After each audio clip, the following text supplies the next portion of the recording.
हर चीज तो फिर ठीक है। सीधी हो गई है क्या?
हे reconciliation और average automatically set करेगा नहीं POS तो Average receipts पे देगा ना जैसे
Assalamu alaikum ji. I just want to confirm that you are receiving my voice properly. Can anybody tell me? You can receive Shakeel भाई आपकी आवाज बहुत स्लो है. और स्लो आवाज तो मैं तभी चेक कर रहा था. एक मिनट.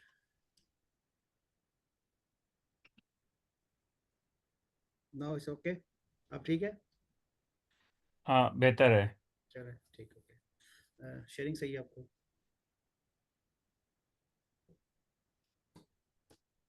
फिर अभी थोड़ा वेट करते हैं, फिर स्टार्ट करते हैं. नफर भाई जब थोड़ा सा इंट्रोडक्शन कर लेंगे उसके बाद आई विल स्टार्ट.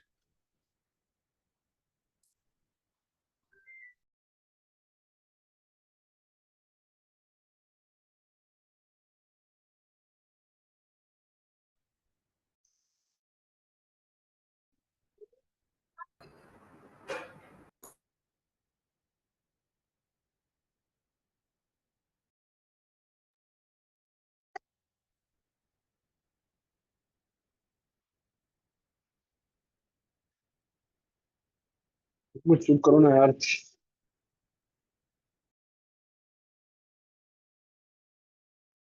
जी अस्सलाम वालेकुम. आपको ज़रा कंफर्म कर दीजिएगा आवाज़ आ रही है सही से. सर आपकी आ रही है अब. हाँ हाँ वो पहले तो म्यूट था ना. अभी we have 2 more minutes to start. Thank you sir. Shakil साहब आप भी अगर टेस्ट करना चाहें तो प्लीज़ ज़रा दोबारा से, क्योंकि कुछ लोग कह रहे थे कि आपकी आवाज़ में अभी भी स्टिल इशू था. अच्छा आप देखें जरा, अभी सही आ रही आवाज मेरी. आपकी आवाज़ जो है वो लो है. लो है. देखता हूँ पूरा. To me at least. शायद वो हेडफोन की वजह से है या क्या है. अभी ठीक है. नहीं आप सर, कम है सर. अच्छा एज कम्पेयर टू नाफर सर. मैंने हेडफोन लगाया था मैंने बेसिकली तो. अच्छा चलें अब देखें. अभी ठीक नहीं है. अब और स्लो हो गई है.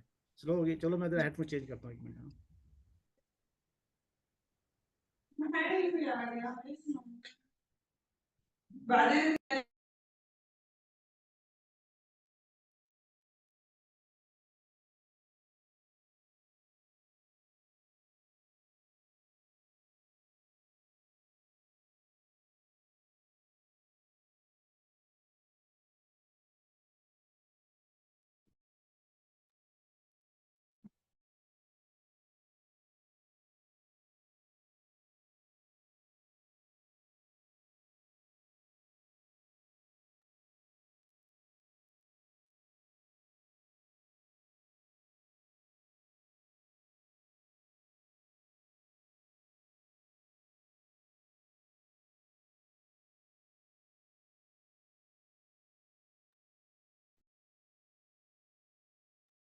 Hello.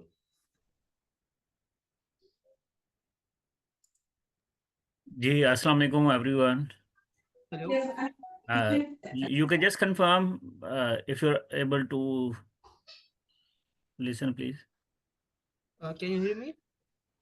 Yes, Nabeed. Yes, we can hear you. Okay, great.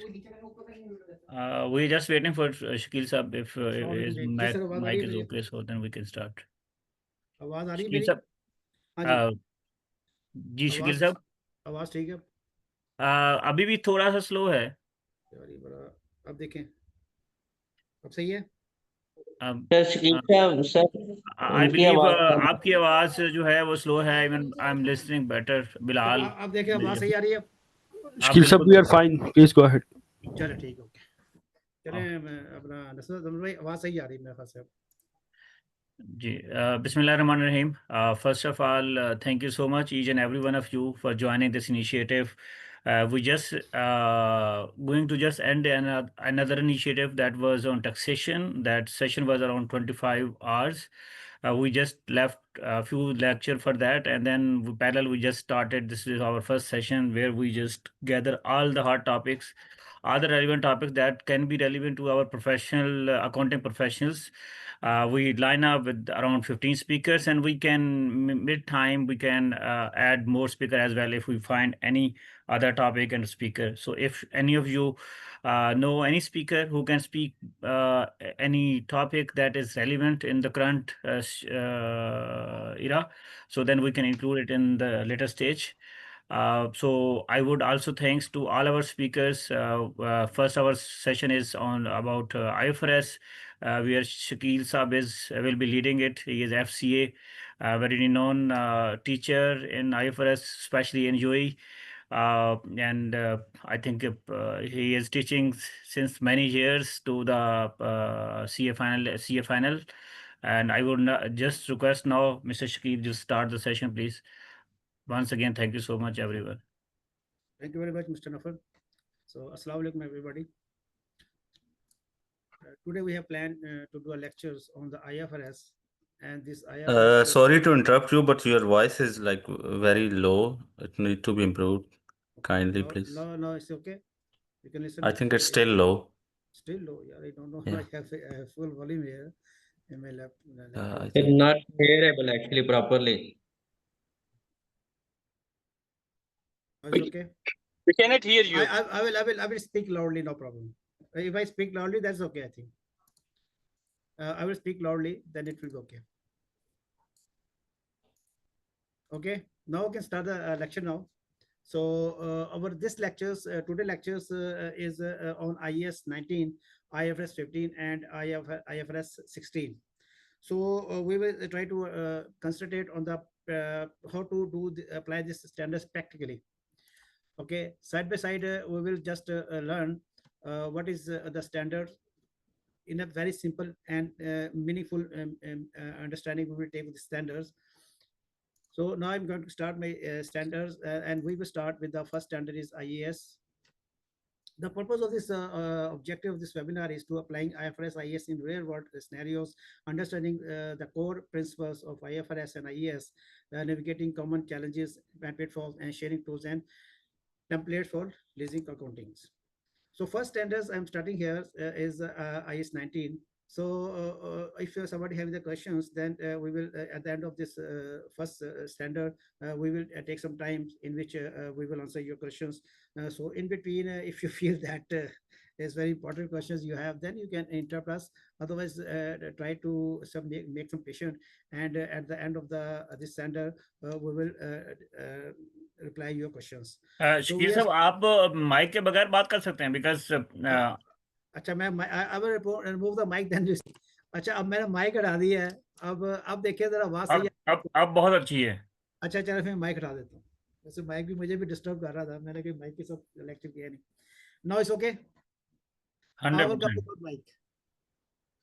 Okay, so we are starting with the IAS 19. That is our standard for employee benefits. what is the challenges when we are dealing with the standards? The main challenges in practical we are facing, that is the estimating discount rates and salary growth.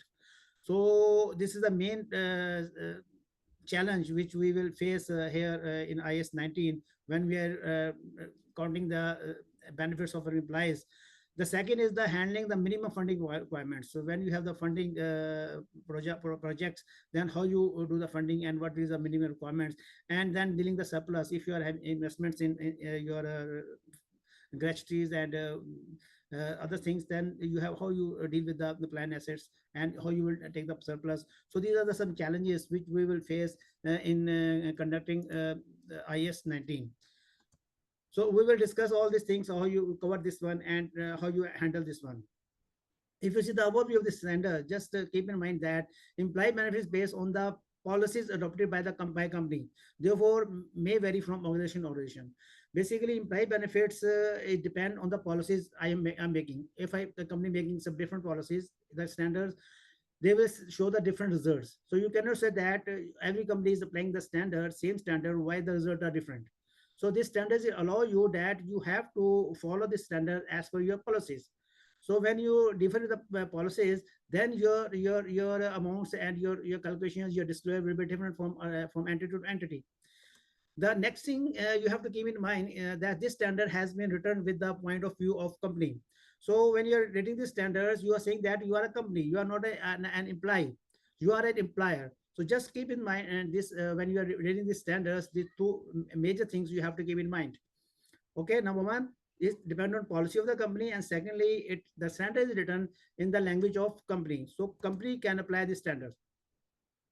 When you see the introduction, employee benefits comprises of benefits that are payable to the employee as a result of employee-employee relationship. Employee benefits also include benefits provided to dependent of the employee. So the benefit which employee directly getting from the company plus the benefit which are taken by his family also covered under this standard. Employee may be a part-time employee, full-time employee, a permanent employee, temporary employee, or casual employees. All type of employees are covered here because there is no other standard which is dealing with the employees. So all the employees or the categories of employees are covered under IAS 19. When you discuss the benefit of the employee, so you have to see that in what form you get the benefit. Number one, you have that contractor obligations. You got an offer letter. So that is a formal document which you have in your hand. So because of this letter, this contractor obligations, the employer have to pay you the benefits. Second thing, sometimes in countries law is allowing the employer to pay something to the employee. For example, maybe in case of some incidents happen in the company, then the law come in the picture, and the law said that you have to pay the some remedies to the employee. Then third thing is constructive obligations, that this is the practice of the company that they have to provide this information, this benefit to the employee. So this standard employee benefits will deal all these three things, either through contract, either through legal requirement, or through informal requirements. So all these categories of benefits are covered under these standards. Now, what is the objective of this standard? The objective is that how to account for and what should be disclosed in the accounts. Financing recognize an expense when an entity consumes the economic benefit arising from the service provided by an employee. So when you get the employee will get the service, he has to pay something, and that payment will be expensed out in the books of company. Secondly, if it recognize the liability when employee has provided services in exchange for employee benefits to be paid in future. If you are paying today, you book the expense. Otherwise, if you are paying the next month or next financial year, then you have to book a liability. So this is the objective: how to account for these values, how you take the amounts which you have to calculate, how to calculate this one, and how to present in your financial statements. This is the main objective of the standards. If you see the classification of the benefits, so the benefits are classified into 4 categories. Number one, the standard saying that you have to categorize into short-term benefits. Short-term benefits mean that my reporting year is closing on 31st December. Then next 12 months, what is going to do, I'm going to pay, that is called short-term benefits. And the benefits which the company will pay when the person will retire, At that time, what benefits he will pay, that benefits are called post-employment benefit, like your gratuity and pension plans. This is covered under post-employment benefit. Then the third is termination benefit. Sometimes the employee is terminated by the company. At that time, if they're given the some benefits, that benefits are covered under terminations. All other benefits are coming under long-term employee benefits. You can say that this long-term employee benefit is a residual category. So if something is not fit in other three categories, then you will fit here in long-term employee benefit category, or you can say that the benefit which are beyond 12 months you can cover here. But if you say the residual category, then this is a good wording for this type of benefits. Now we will start to understand this concept by one. So first is short-term benefits. Short-term benefits, when you get it, it's saying that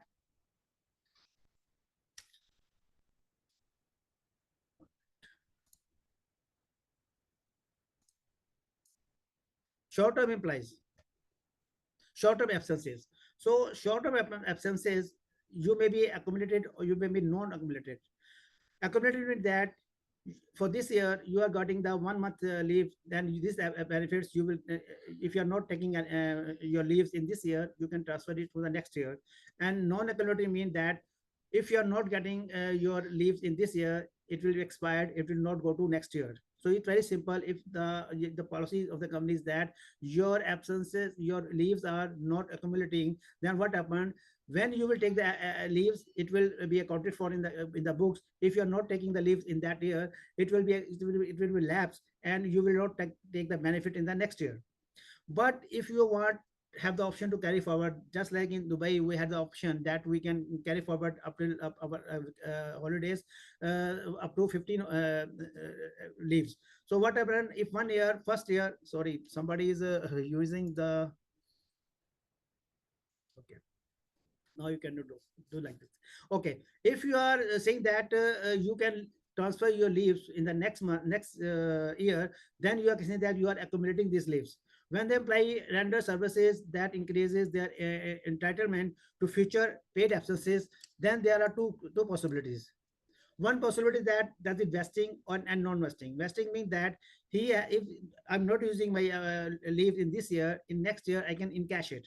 I will say my company to encash my leaves, and then I will encash it, and next year I will generate a new one and I can enjoy that one. Or the second is that the first year leaves you cannot take encashment, but you will transfer this one to the next year. When you do the next year, and you can enjoy the leaves for next year. If I can explain you in the simple form, you can do like this.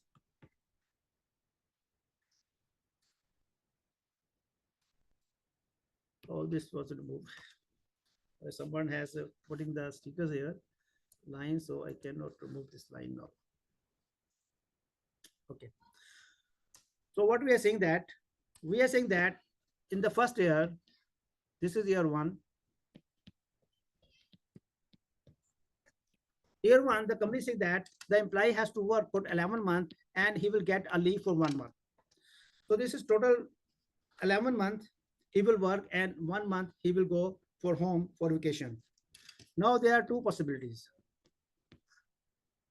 Two possibilities that he will get vacations. What he will do, he will work for 11 months and he will go 1 month. Excuse me, sir. Sir, could you please share your screen? Oh, my screen was shared. 1 minute.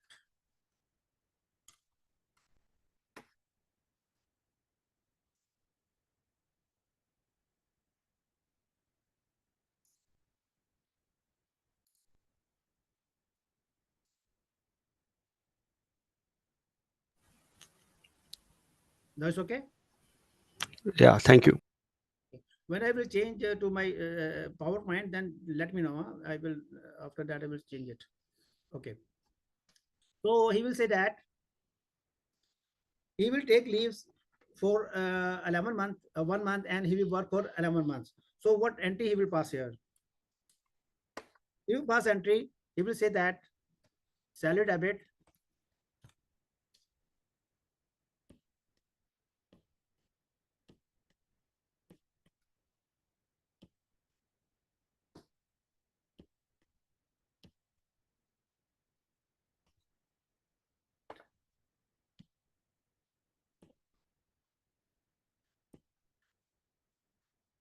salary account debit, and he will credit to cash or bank. 12,000. Suppose his salary is 1,000 per month.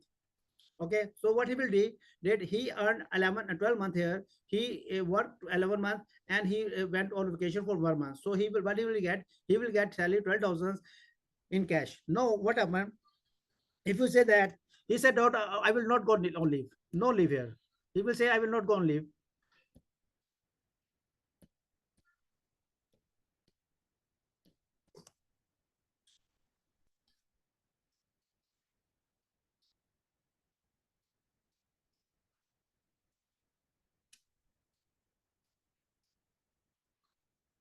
He will say that I'm not going to leave. What happened if he's not going to leave?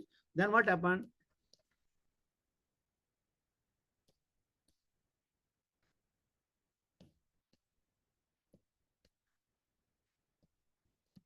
No leave.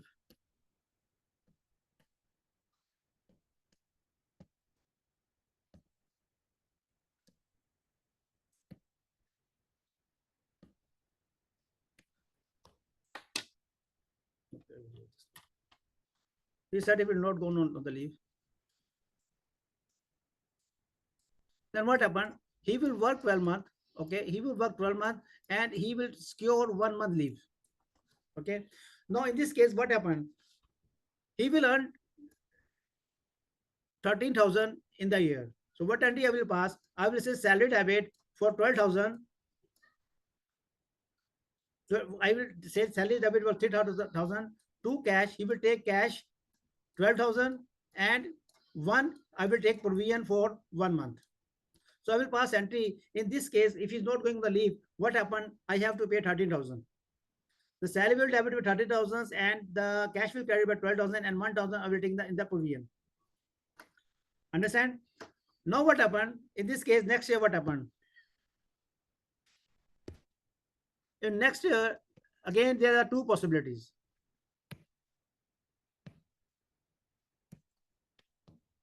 Number one is that maybe he will avail the leave. He will avail the leave. Or he will encash the leave. Both possibilities there. In next year, he will take the leave or he will take the leave in encashment. So what happened? If he's avail the leave, what will happen? He will say that I will work 10 months and I will take 1 month leave for this year and 1 month leave for next year. Okay. So in this case, what happened? He will do debit salary. What he will earn? Basically, he earn 11 month is this year. So I will, he will change that 11,000 will be his salary account in this year. For last year, he didn't go for the vacations and we have taken the provision. So we will debit the provision for 1,000 and we will take credit to cash 13,000. So this is a scenario if he avail the leaves in the next year, sorry.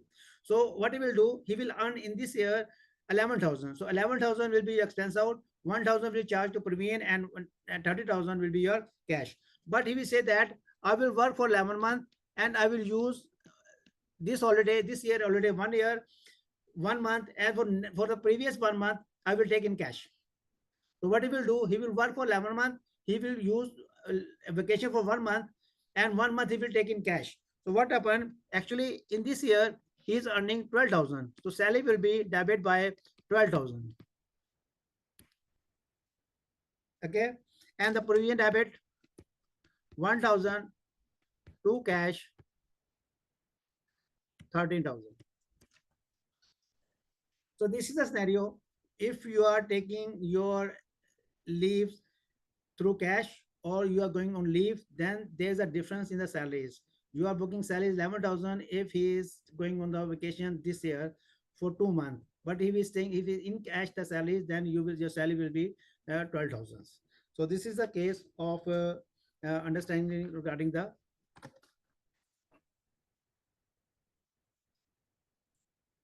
now I'm shifting to against the slides.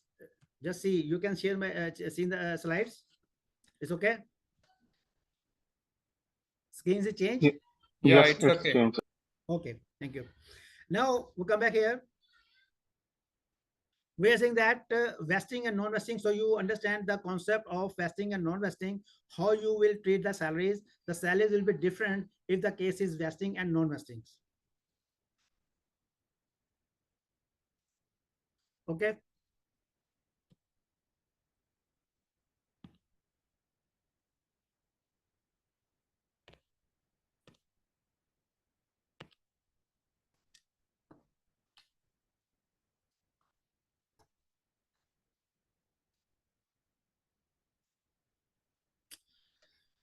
Okay, start again. Now we just see the case studies. Find whether the following are short-term employee benefits or not. Number one, company A provides its employees 30 days paid sick leaves and 10 days casual leaves, which will lapse at the end of the year. So this is your short-term employee benefits. Yes, this is our short-term employee benefits.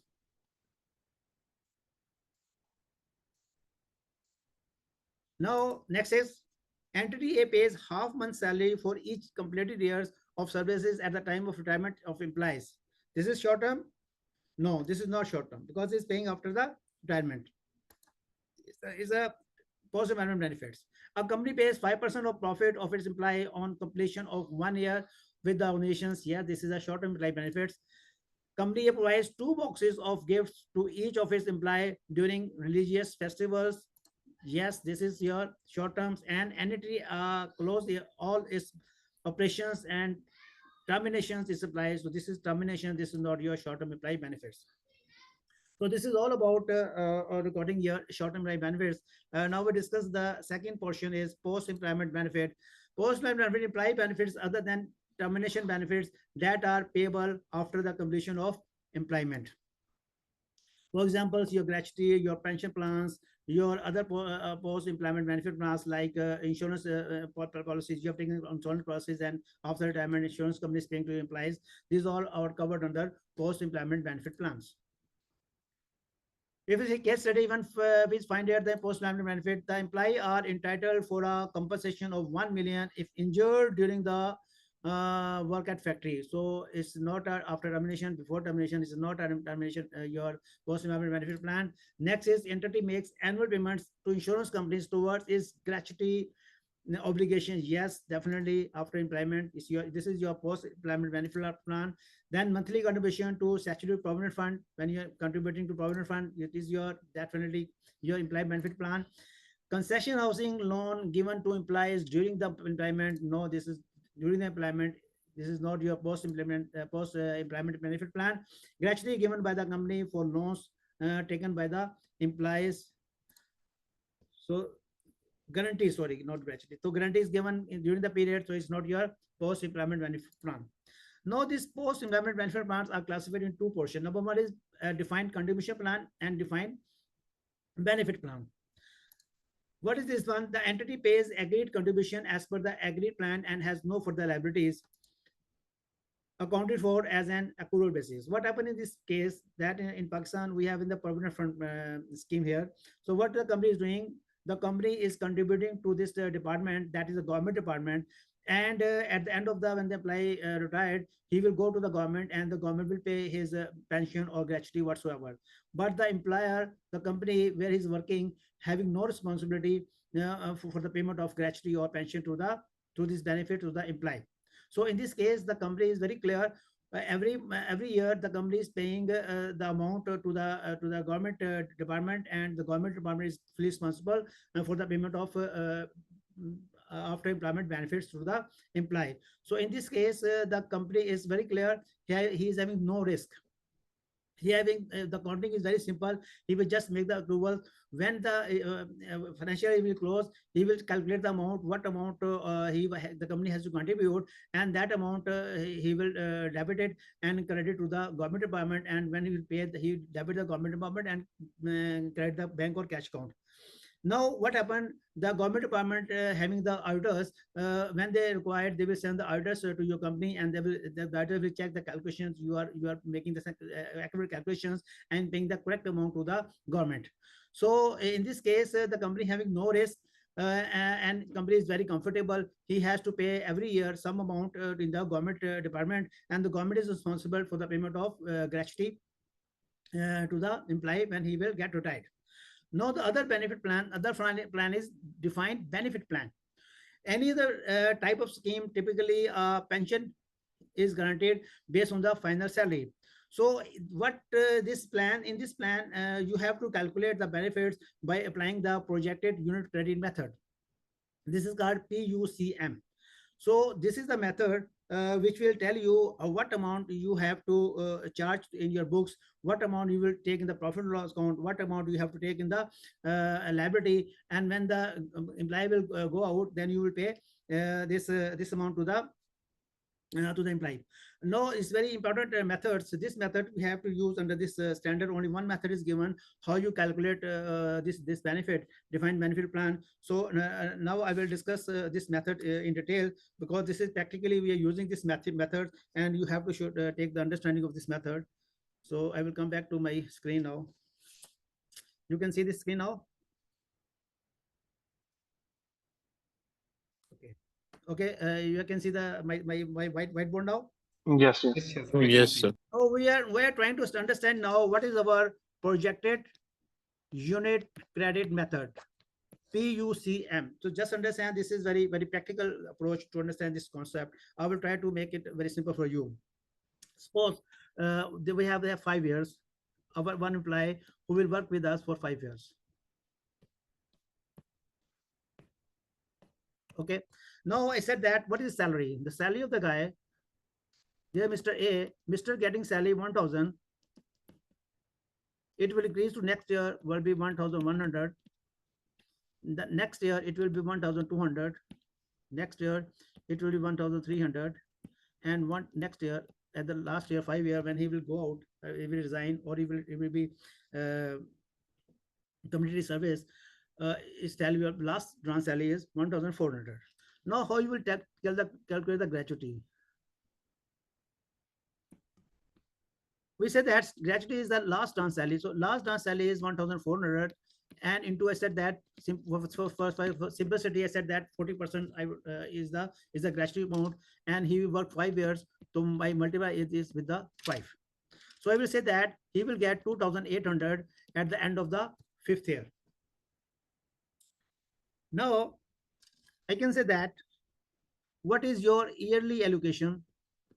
Yearly allocation 2,800 divided by 5 will be 560. I have to book every year as expense. What I will do every year, I will pass one entry, debit P&L account, and credit and my obligation. So what standard is saying, that standard is that the amount what you are going to pay in the future, that it should be discounted. So what I will do, I will discount it. So I need a discount factor. So suppose discount factor, I say that my discount factor is 10%. So what I will do, I will now prepare one schedule here. I will say that I have to go this employee for 5 years. Okay, so what is the opening balance? Today opening balance is 0. Okay, and what cost I have to charge? Current salary, what I will charge? I will charge a present value of 560. So what is the present value of 560 today is 382. When you apply this factor 10% on 560, I don't want to go that detail. So the present value of this 560 today is, year one is 382. And what interest I will charge? Current year, because standard is saying that interest you have to charge on the figure of the which is due on at the start of the year. And in this standard, we suppose that all the figures, either your current cost, either your past cost, either your interest, everything is incurring at the end of the year. So at the end, in the first year, I will say that this 382 will be occurred at the end of the year. So I will not take the interest. Interest I will take on the opening figure only. So this way the interest will be 0, and my closing balance will be 382. This 382 will be my opening balance next year. Now this is the opening balance at the end of the second year. I have to charge interest. So I will say that the interest value is 10%. Discount factor is 10%. So 10% of this one, 38. Sorry.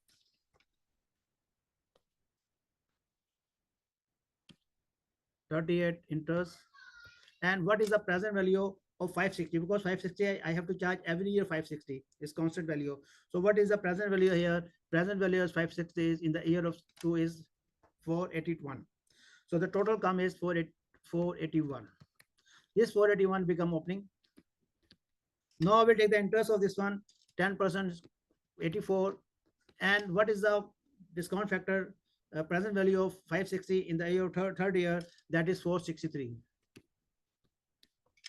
In fourth year is I put bracket here 509, and third year is 560. This is the present value written. Now, what is the total here? 1388. This is the opening balance. Now interest is taken 1388, 139. I will round it, and the total is 2036. 2036 will come here, and the interest is 204 rounded, and then final figure is 2800. You can see that what I want to pay here, that figure is coming here. So this is my final value which I have to pay final, and this is the value same coming here by using this effective interest of 10%. Now look at this. This is very simple calculation which we are doing since we started this accounting procedures. Now, how you apply this working in your projected unit credit method? Number one, first of all, what I did? First of all, I projected the salary of this guy. This is my projection. I make a projection that the salary of this guy, which today he's getting 1,000, at the end of the service, what will be the salary? So this is my projection only. Maybe it is 1,500. Maybe it is at the end of the service, the salary is 2,000. But for the time being today, my projection is that this salary will grow up, and finally, when he will get the retirement at the last month of his service, the salary will be 1,400. So this is my projection. So this is the first part of this method projection. What is the projection? This is the projection for salary. Then secondly, what I projected a discount rate. Okay, so this is the projection which I'm making on the day one. Then second thing, I said there he will work the 5 years. So this 5 years, basically these 5 years, I said these are 5 units. These are units. So second formula point is unit. So what I did projection, then I did the unit. So I said that the years are unit. So each year I have to book some value. So what value I'm booking here? I'm booking this value here. I'm crediting this amount to every year. I'm passing the entries for my current service cost and interest. So this is the third point. What you are crediting your profit and loss count, what you're charging to your profit and loss count. So this is the method how they define this projected unit credit method. First projections, then make the units, and then calculate the amount what you're going to credit to charge your P&L and your balance sheets. So this is the method with the system saying that you have to apply projected unit credit method. Okay, so everybody understand this method, how they are calculating this method? Okay. Sir, can you please just repeat how 40% is calculated? This 40% benchmark? No, just suppose that, because normally what happened, you are saying that 21 divided by 30. You are saying that in a year you will pay 21 days. So for simplicity, I just said that maybe my policy is that I will pay 40%. Just you will apply here formula, proper formula. You will say 1,400 into 21 by 30. So for the simplicity, I use this 40%. Okay, so you have to apply your company rules. Normally rules are there that you have to pay 1,400 into 21 by 30. Okay, into 5. My question is, I have one question. Yeah, please. Yeah, my question is how we decide this is 40% as per the company policy and procedure. No, simply. Who's going to set the procedure? Yeah. No, I'm telling you that is simple. For simplicity, I said. Otherwise, what I will do? I have to do here. I don't use this one. I use 21 days divided by 30. This is the actual formula as per the country law. If I'm sitting in Dubai, what I will do? I will say 1,400 into 21 by 30 into 5 years. This is as per the company law or UAE law? No, UAE law saying that. Yeah, UAE law saying that you have to pay gratuity. 1 year gratuity is equal to 21 days. Okay. Okay. This is standard. Yes. I use 40%. Okay, got it. Thank you. Okay, thank you. And sir, this number of years are fixed by standard, or it is also just no, it's projection. I've used the word projection. Okay, we can take it for 10 years, 15 years. as Anyone, well. that is depend on your company policy. If you are saying that your guy is working here for 30 days, you have to work for 30 days. Because it's a simple, so you have to put the Excel, so you can put the formula there. Sir, could you please pass the entry for any 1 or 2 years? Simple entries you have to pass. You see what entry I'm passing here?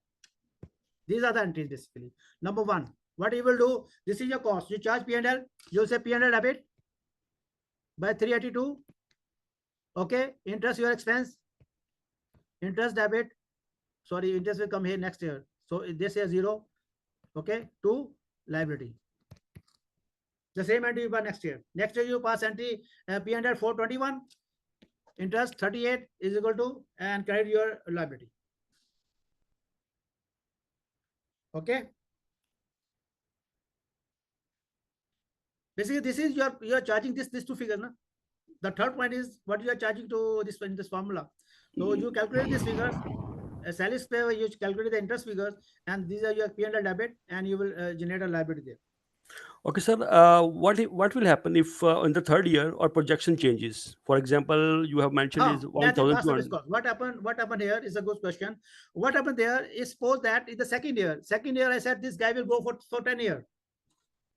Okay, so I will do by working as per 10 years, and I will say what I have wrong, short book here. I said that this figure should be 400 if I will work the last year. So I'm sitting in the second year, and I said that in second year this all figure will change. Okay, so I have to take last year what is the short? The shortage I will pass in the current year, second year, not in the previous year. So in the current year, what I will in the second year I will pass the entry. Suppose here I'm second year, whatever I pass, I set a P&L plus 421 this year, plus last year I wrongly put 382, but as per new projection the value is 400. So the difference is 18 I will charge here in the current P&L in second year, and then I will charge interest. I will recalculate the interest, and I will add interest here, and then I will book the liability. So this is I will current year, whenever I will get my projection change in the same year, I will book all the costs. That is called past service cost. The terminology is used by standardized past service cost. So you have to check if projection will change, the amount will change, and you will charge all the costs in the current year. Clear? But how we will calculate this? Employee will Again, remain I will do all the procedures. I will say this, I will extend this one for 6 years, 7 years, 8 years. Okay. But On 1 year is gone. First year is gone. Now I will start from first year. I will say if I'm still in the first year, then whatever, I have to make this sketch for 8 years. When I will prepare the sketch for 8 years, I will came to know that in the first year, my figures are different. Future, I have to record in future. Okay. Second year, I have to record in the second year. No problem. Future is no problem. Problem is last year. Last year is changed now. So what is the difference you will charge in the current year? Clear? Sir, if the impact is very material after 4 or 5 years, how will charge in the financial statements? Sir, same thing na. In the current year, you will charge na. Let's suppose after 5 years we do past service cost impact is coming 10 million, let's suppose. Even as 10 million you put in the current year. This should be charged in the current year. Yes. If not distort the results. No. Current year. Whenever you find the difference, you will charge in the same year. Same year. Whatever the difference. Okay, now this is the liability part is coming. Let's suppose if we have plan assets, how will show the plan assets? No, we're not discussing this method is not discussing the plan asset. This method is discussing only the liability portion. Okay, so this is clear now. Okay. Okay. Plan asset we'll discuss in next time. Next slides. Okay. I'll come back to my slides. You can see the slides. So we understand the method. Basically, this is a very, very important method. You have to calculate, do all the calculations on the basis of unit credit, projected unit credit method. And this is a very simple method. And I think that you people understand this method clearly. Now move on.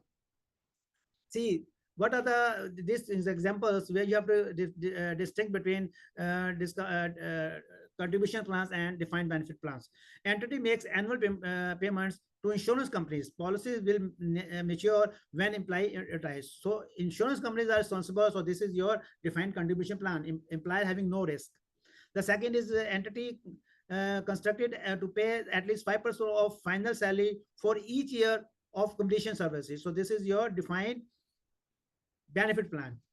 And then next is entity-wise voluntary medical covers to retired employee, but there is no legal obligations. So this is called your employee benefit plan. And one thing I will tell you that these slides I will share in the group. Okay, you will get all the slides in your groups. So no need to take the picture of the slides.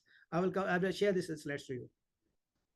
Entity makes annual payments to insurance company for gratuity, no further obligation. Okay, no obligation. This is your defined contribution plan. And finally, long-term disability lump sum compensations. That is your defined contribution plan.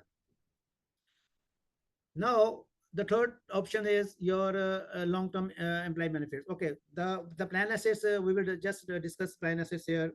Okay, I will discuss plan assets when we will do the practical applications. In that time, I will discuss the plan assets. Okay, we have the one portion for the practically how you apply this one. Okay, long-term employee was just simply say that this is residual category, and in the residual category, what is left, we will put in the long-term. So no need to discuss it in detail. We are discussing all the three classification in details. So then the final one is one is your terminations benefits. Termination is very clear. When the company will terminate a guy, then he will have to pay this termination benefit. There's standard saying that two things are there. The entity is required to recognize the liability and expense for termination benefit at the earlier of the following. Number one, when the entity can no longer withdraw the offer of those benefits. Sometimes the company is giving offer for golden shake hand, and he is not withdrawing this offer. So this is the date in this period, this termination benefit will be active. And the second, he has to compare it when the entity recognize restructuring. When you are requiring the restructuring at the end of the reporting period, and you are saying that within the next 3 months I will do this restructuring. So you have to compare these two periods. If whichever is less, then this benefits will be applicable. On how you will account for this benefit, the same saying whether the termination benefits are encashment enhancement of post-employment benefit, then you have to apply the same formula what you did in the post-employment benefit, that is your contribution plan or your defined benefit plan. If this is not the case, then he has to say that these benefits I have to pay in the next 12 months or after 12 months. If in the next 12 months, it will be treated like a short-term employee benefit. And if it is after 12 months, then it will be treated like a long-term employee benefit. So these termination benefits having the same accounting procedures, which we discuss in the next, in the short-term, long-term, and post-employment benefits. So it's very simple. So you have to follow that which category these benefits are falling, and the same manner you will do the accounting. Case study, they look the case study. Local labor laws require that payment are made to employee leaving the entity for any reasons after 5 years service. The amount payable are determined by reference to the final salary and length of the services. This is not your termination benefits. Entity B has agreed to payments to those employees who accepted the offer of voluntary redundancy. Yes, definitely is your termination benefit. This is a question for you. Just read this question very carefully. One grade 4 employee passed away on duty. As per government rule, 1.6 million would be paid as assistance to his hires. Particular payment may get approved after 1 or 2 years. Should it be treated as salary income of deceased employee? If yes, for which year, that year or payment year?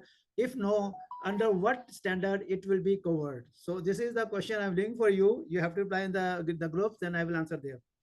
Just try to understand. I already discussed all the standard with you, and this is a practical question I've dropped for you. And inshallah, in the group we will discuss this one. Okay, now we will see the practical approach. What you are doing in So now I'm going to apply the practical approach. How you do the practical approach? I am changing the slides now. Practical approach. You understand this one. This concept is very important. How you apply this standard practically?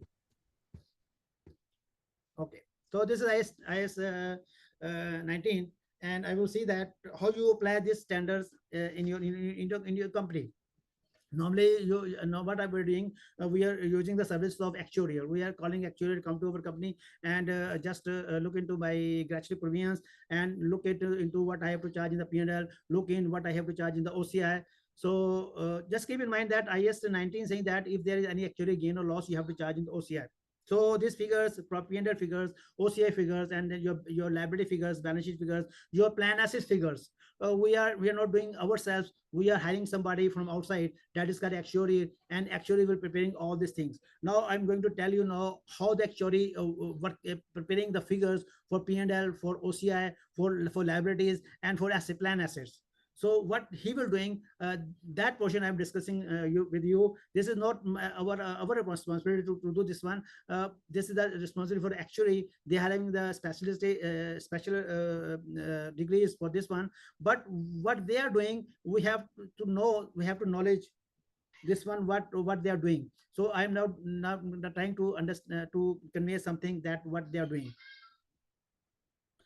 So this is a practical approach, what they how the actuarial are preparing your figures for your P&L, your OCI, your liabilities, and your plan assets. We are going to discuss this is very practical concept. Just consider it, then you will understand what they are doing. And when you read your company report, then you will easily understand that report. Number one, what he will do, first of all, he will do the introductions. In the introduction, what he will do, he will tell what the purpose of the report. The purpose of that, he's why preparing the report, because this is requirement of IAS 19. Okay, then he will tell you that what plan you are using. You are using a defined contribution plan, or you are using defined benefit plans. So this is all he will discuss in your introductions. Then he will, second portion, he will discuss the valuation approaches, how he is getting the approaches. So what will you do, he will do the introductions, valuation method. So I will discuss that only. There is only one method which standard using projected credit unit method. So this method he will use, he cannot use the other method. So this is the standard is only one, so he will use this method. He will just simply bifurcate or explain the concept of this method. But you now you are in a good position to understand how he is applying this method. Then element of valuation, he will tell you the element of elevation. He will say that these are current employees, and what is their retirement remedies. All these things he will discuss in your element of valuation. Then he will take the assumptions. What assumption he will take? He will assumption, we already discussed that we have to assume that what is the future increase in the salary, and then we assume what is the discount rate. So he will take these assumptions. On this basis of assumptions, he will calculate the future salaries of the employees, and he will calculate the discount factor. Then he will take the valuation date. Excuse me, sir. Yes, Can we have a prayer break for 10-15 minutes? Okay. Thank you much. So we will take the break for 10 minutes. In between, we will do the prayer and we come back. Thank you for many.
Sorry, your mic is muted.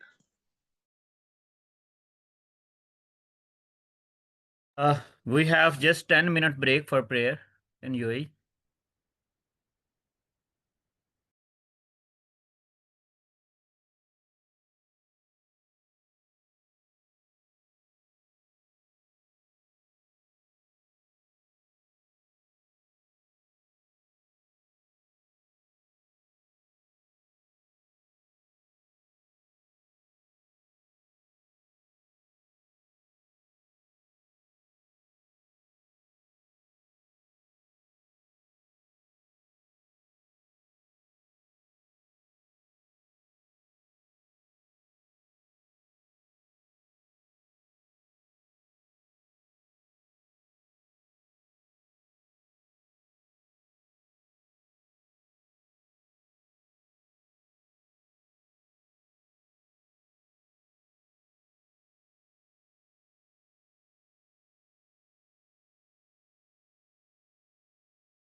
Assalamu alaikum ji.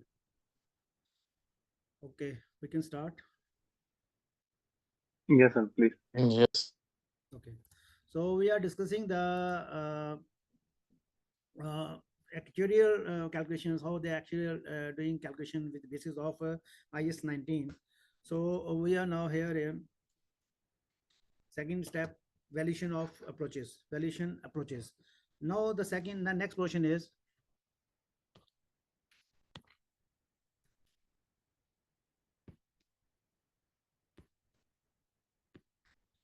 next is our valuation results. So how you do the valuation results? The standard in the actuarial will apply this method. He's saying that's past service cost. So you are very much understand clear regarding this past service cost. Okay, there is no doubt. I already discussed this one. Then current service cost we already discussed.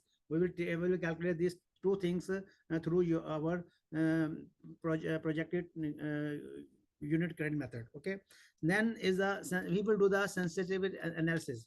What he will do, he will do the analysis for the past service cost. What he will say, he will say that if discount factor will increase 5%, okay, if 5% up, then what happened with the defined benefit obligation? Defined benefit obligation, maybe it will shoot up to 6%. When discount factor fall 5%, maybe discount defined benefit obligation will raise to 6.7%. Okay, so sorry, this one is down because the inverse relationship. Okay, so he will do a sensitive analysis. He will discuss you that the projection of discount factor will change. So what will the change in the liability? The same way, the second of the objections is salary. He is also projecting the salary. If he is saying that the salary is increased to 0.5%, then what happened? The defined benefit plan obligation will also increase. So it's a directly proportional. So maybe say that it will be increased to 7.1%. So he will when he said that salary will decrease to 0.5%, then obligation is also decreased to 6.4%. So these are the sensitive analysis. He will calculate. He will tell you how he guessing that when the discount factor or salary will change, what will the effect on your liabilities. So that discussion he will do in this portion. If you see the report of this actually, you will find it. Then what he will do? He will do the accounting results under IAS 19. Under IAS 19, he will discuss the result. He will say that brief introduction of IAS 19. He will discuss some major portion which is relevant to your company given in the IAS 19. He will discuss in this report, and then he will discuss immediate recognition of actuarial gain or losses. What losses and he will discuss, and then he will discuss the provision balance sheet provisions, what provision he will take in the balance sheet, and then profit and loss count figures and the estimate for the futures next years. He will take in your, then he will give his recommendations. So this is the flow of his then he will use the next years. In the next years, he will tell you that description of the benefits of the contracts in detail. He will discuss the discussion of benefit structures. He will discuss in detail in this lectures. Then in lecture B, he can use the summary of data received. For example, full time. He will ask you give the full time employees trades, a number of employees, how employees are going to terminated or to going to resigns. All this data for the employees data he will take under this scenario. He will discuss here in point in lecture B. He will discuss you the pensions plans. You are applying gratuity plans, your benefit types, what benefit type you are giving to employees, what is the coverage period, implied contributions, everything he will discuss in this lectures. In detail, he will discuss with you whatever the information he will take with the relevant replies. He will discuss here. Then if you use the appendix 3, in appendix 3, what he will discuss the what the background of the assumptions of calculations, all the backgrounds he will discuss with you. Discount factor, how he calculates the discount factor. For example, I'm staying in UAE, so what my actuary is doing there, he's linking my discount factor rate with the US economy, because he said that US economy, this is your price bonds or your government bonds. So he will be making some yield curves in the reports, and he will showing you that what are the basis on which basis he is taking these discount factors. Then paying increases, he will take the assumptions. So what is how the pay is increasing in the past and what is going on in the futures. Frozen benefits, if there is a frozen banking benefits there, he will discuss with you. Normal retirement plans, disabilities, and mortality services. So all these things he will discuss with you how he has taken these exemptions. So every in detail in this lecture that actually will discuss with you. And finally, he will give you a report. Basically, this report is very much important for you. In this report, we will discuss you that how is calculating the liabilities, how is calculating the plan assets, and what is the difference. The difference will go to the balance sheets. The IAS 19 saying that when you are calculating your plan obligations, what is your obligation with reference to the plan, and what are your plan assets? What happen when you are passing the entry every year? What entry you are passing every year? You are passing entry gratuity debit, gratuity account debit to what you are crediting a liability. Okay, now this gratuity debit and liability credit, this gratuity basically going to P&L, and P&L mean that this figure is reducing your profit and you are saving the cash. You are reducing your profit, and that profit you have to distribute your shareholder in the form of cash. So P&L profit is your basically cash, but in your cash you are reducing your cash with the gratuity, and gratuity is in your pocket. Now there are two chances that this amount either I have to use myself, or either I have to invest in some projects. Maybe I will buy the national bond of Dubai. Maybe I will buy the share of any company where I will get the dividends, and in future I will sell the assets. This valuation is higher as compared to now. So there are two chances. Either I will use myself, or I will invest. If I use myself, this is non-funded. So I've said that my assets plan assets is non-funded. My gratuity scheme is not funded because I'm using the fund myself. And if I invest this one in the market, I will say that my gratuity scheme is funded. So these two terminologies started using funded and non-funded. So if you are funding, then in this case, the plan asset will come in the picture. Plan asset means where you're making the investment, that is your asset. So this is alignment to gratuity, so everything that is the plan asset. The standard thing that you have to set off. You have to set off the liabilities with the plan assets. So what you will do, you will say that my obligations is 100 and my plan asset value is 70. So the difference is 30. 30 I will go as a my liability. I will set off these assets against the liabilities. So this setting off is allowed in the standards. That's why you will not finding the figures of plan assets in your financial statements. That figures is already net off with the liability. So your liability is after deducting the value of plan assets. So net liability, this actuarial report will tell you that this is a net liability you have to show in your books of accounts. Then he will tell you what amount you have to charge to P&L. So this is a portion. He'll tell you what you charge P&L. So what is saying that service cost. So he will calculate the current service cost that's in this year. For if I'm preparing the report for 24, so I will say in 24 this is my salaries I'm going to pay, have to pay in my P&L. Then net interest. Net interest means that definitely on the liability you are paying the interest, which we have already calculated in our previous working in PUCM. Okay, so but in plan assets you are receiving the interest, so that is your income. So he's saying that your liability and your income you have to net off. So you net off, and after netting off you have to show in the P&L either that is credit side, either in the liability side you have to show the net figure. Then actual gain or loss, you have to recognize that is what gain or loss you are taking on the actual valuations. Total administrative expenses here. Peer regulations, recognition of past service cost. Just see past service cost. He making his plan is going to change, so he will calculate the past service cost and all the past service cost he has to charge for the current year. Then any curtailment, if you are terminating some supplies, you are making downsizing. So what cost will save?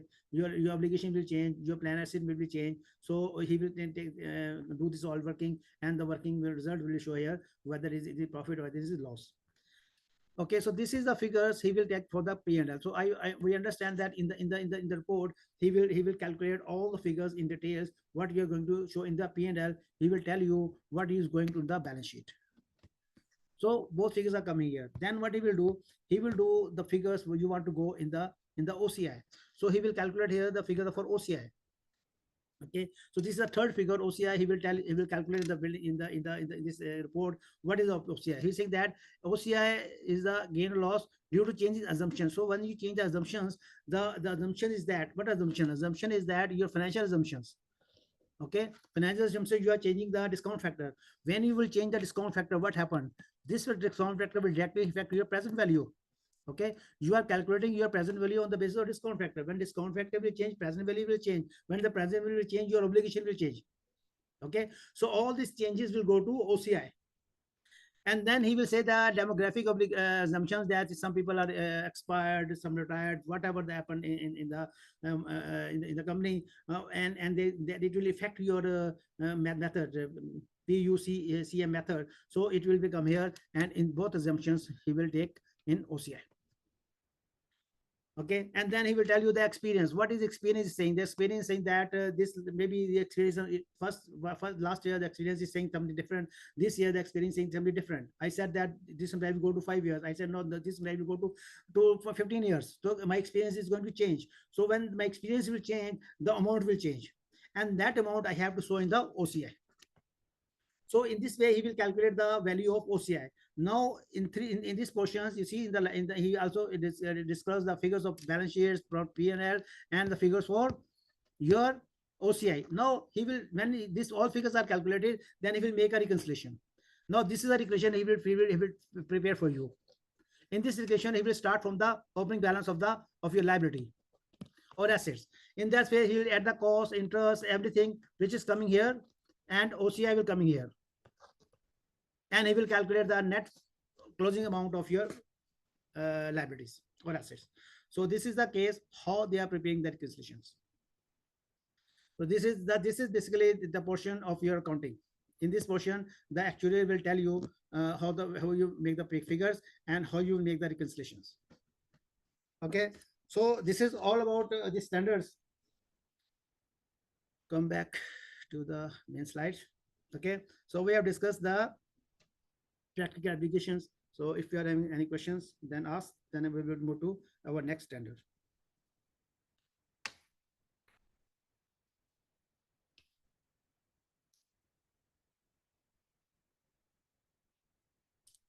Yes, I'm waiting for your questions. If you don't have any question, then I'm going to start the next standard.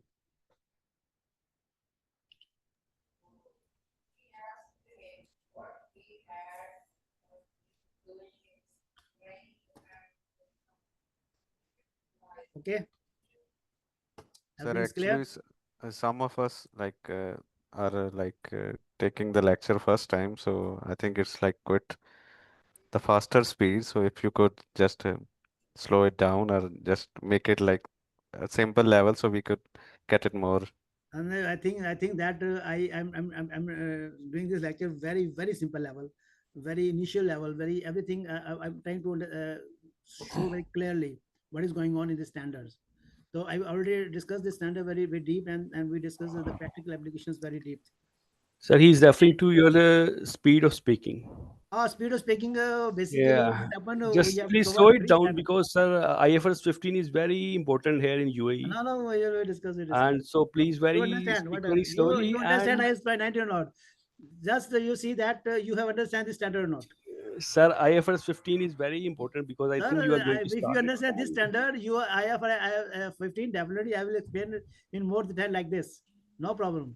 We are discussing everything here. So we will discuss in IAS 19 everything. In 15 and 16, we will discuss everything. No problem. Okay. So this standard is okay. Now we can move for the next standard now. Nobody other questions? Okay. Yeah, there is one question here. Yeah, please. Mr. Shakir, regarding the applicability of this IAS 19, now company defined accounting policy, it will go to country labor law or actuarial method. So they have option to choose anyone, or this is enforced to each of everyone to go with the actuarial method? Because accounting is going on actuarial method. We're not going to use the cash method. Okay, there are only two methods: cash method or actuarial method. So everything over accounting or actuarial methods. Okay, so don't confuse it. And the important thing is that your voice still is very low. So most of the concept you are missing. It's very I'm low, really seriously. shouting on my laptop. I'm really shouting. Very sorry for that. I think maybe there's some. because as we are gearing up for IFRS 15, so it's very, we have to be stuck nearest to the laptop to get it to catch you, like what you're saying. You'll get. When I start the this standards, now I'm going to start the IFRS 15 now, so you will enjoy these standards, no problem. Inshallah. So we'll start next standard, IFRS 15, revenue from contract with customer. Okay.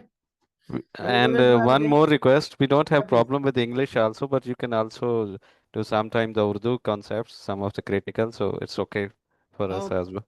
Okay. Well, I will try to speak Yeah. Urdu, but all the people in this group can understand the Urdu, or somebody is having the problem with Urdu. So because of the speed, I think this is mixed crowd. A few.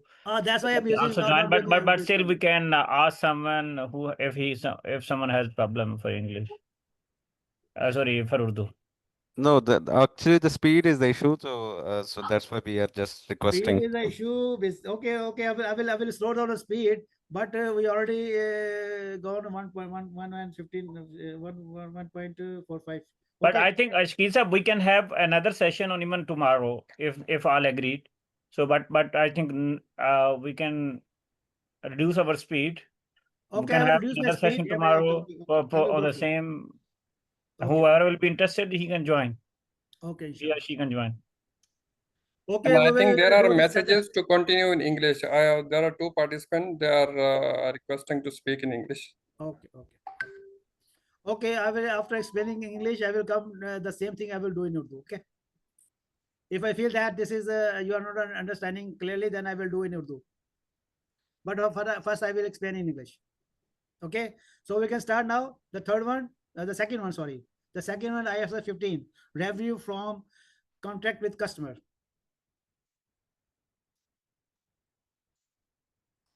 Okay. Please have the session tomorrow. No, we on the same lectures, we don't have the session tomorrow. If something left, it's suppose that we will do IFRS 15 and we are unable to touch IFRS 16, then we will do our IFRS 16 tomorrow. We are not going to revise this section IAS 19 tomorrow. We are. I think we are recording this lecture. Sure, sir. You can continue, please. Okay. We are continuing with the IFRS 15 revenue from customers. So what are the challenges here? Challenges are identify profit obligation. You have to identify the performance obligations. Okay, we have to identify the performance obligation with reference to the supplier.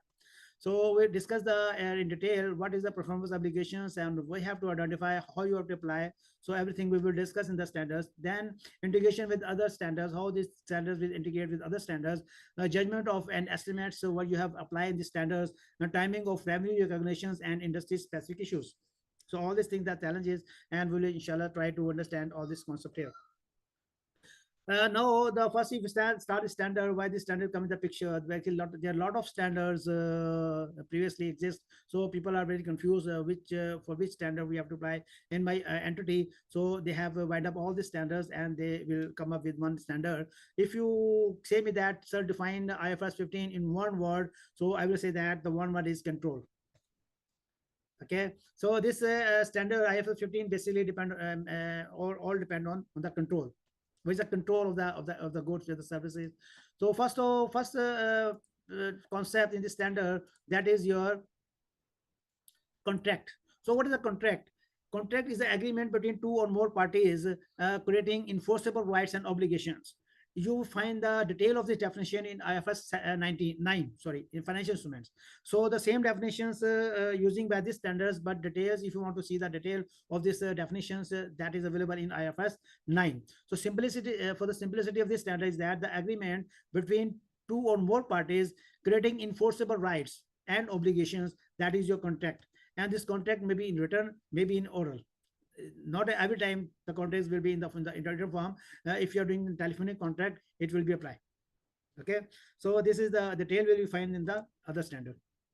Then that other language is customer. What is the customer? What's standard saying that customer, if we have a contract with party other than a customer, then IFRS does not apply. So in the value of the contract is that if contract is not there, contract may be oral, may be written, but contract should be there. If contract is not there, this standard will not come in the picture. So it's very clear. So what is the definition of contract? It's nothing that the customer is a party that contracted with an entity to obtain goods or services that are an output. This word output is very much important in this definition of the customer. Of the entity's ordinary business activity in exchange of consideration. For example, my business is to manufacture a laptop and sell the laptop in the market. So this laptop is my output. If I'm selling my laptop one guy, that is my customer. But I have a car for my business company and this car is old. I buy a new car and I sell my new old car. So this old car to whom I'm selling, that is not my customer. That because car is not my output. So that customer is not my customer, and the sale of the car, this standard will not apply. The standard is saying that if in this case, you have to apply IAS 16. So you will record this transaction, the sale of your car, as per IAS 16, not through IFRS 15. IFRS 15 only applicable when you are going to sell your output. My output is only the laptop. If I am selling my old furniture, that is not my output, that is not covered under this standard. So very much important question is that you have to recognize your customer and the customer to whom you are selling your company output, not your furniture, not your other things. What is the objective of this standard? This standard is saying that you have to understand the nature means type, amount, the timing of transactions, of uncertainty of your revenue and cash flows arising from a contract with a customer. So this is the objective of this standard. This standard will focus on the revenue, nature, amounts, its timing, or its uncertainty. You see, the timing is very much important. Why important? Because I make a contract with a customer, I will say that I will ship you 100 pieces, but this year I will supply you 50 pieces, and next year I will supply you 50 pieces. So what I will do, the timing is that 50% is coming in this year, 50% will go to next year. I said, okay, this year I need more revenue, so I will charge the higher amount this year for 50 units, and the next year I will give you 50 units with less amount. So in this case, the standard is saying that timing is very much important. You cannot do like this. One question is coming that if sir, please mention earlier that if you have changed the demographic data, the amount will charge to OCI. But is there any case where the amount OCI will be reclassified?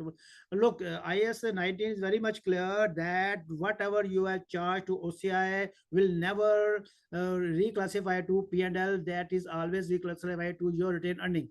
Okay, anything relevant to IAS 19, you are taking to OCI will go to retained earning, nothing will go to P&L. Okay, now come back to this question, this standard.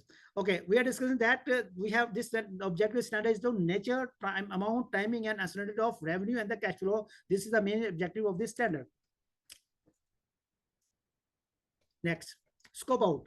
So this is scope out, and all the things are scope in. Okay, that's why I'm discussing the scope out here. He's saying that if is your lease contract is a part of your IAS 16, insurance contract part of your IFRS 17 now come the picture. Then your financial instruments and consolidations and your non-monetary exchange. What is a non-monetary exchange? This is a barter system. The standard saying the barter system will not covered here. There are some exceptional cases we discussed in here. One exceptional case is there. In that case, the barter system will come in the picture. Otherwise, your non-exchange items are not covered in the picture. So these are the scope of things. These things, when the lease agreement will come, we go to that standard. When insurance contract will come, we go to that standard. When financial instruments also your contract. So with that contract will come, you'll go to the financial instrument and consolidation like this. And there are some barter system will be out of the scope of this standard. The rest of the things will always come in this standard. Now, just see what's the core principle. If you understand the core principle of the standards, I will say that you will understand the 60% of the standard.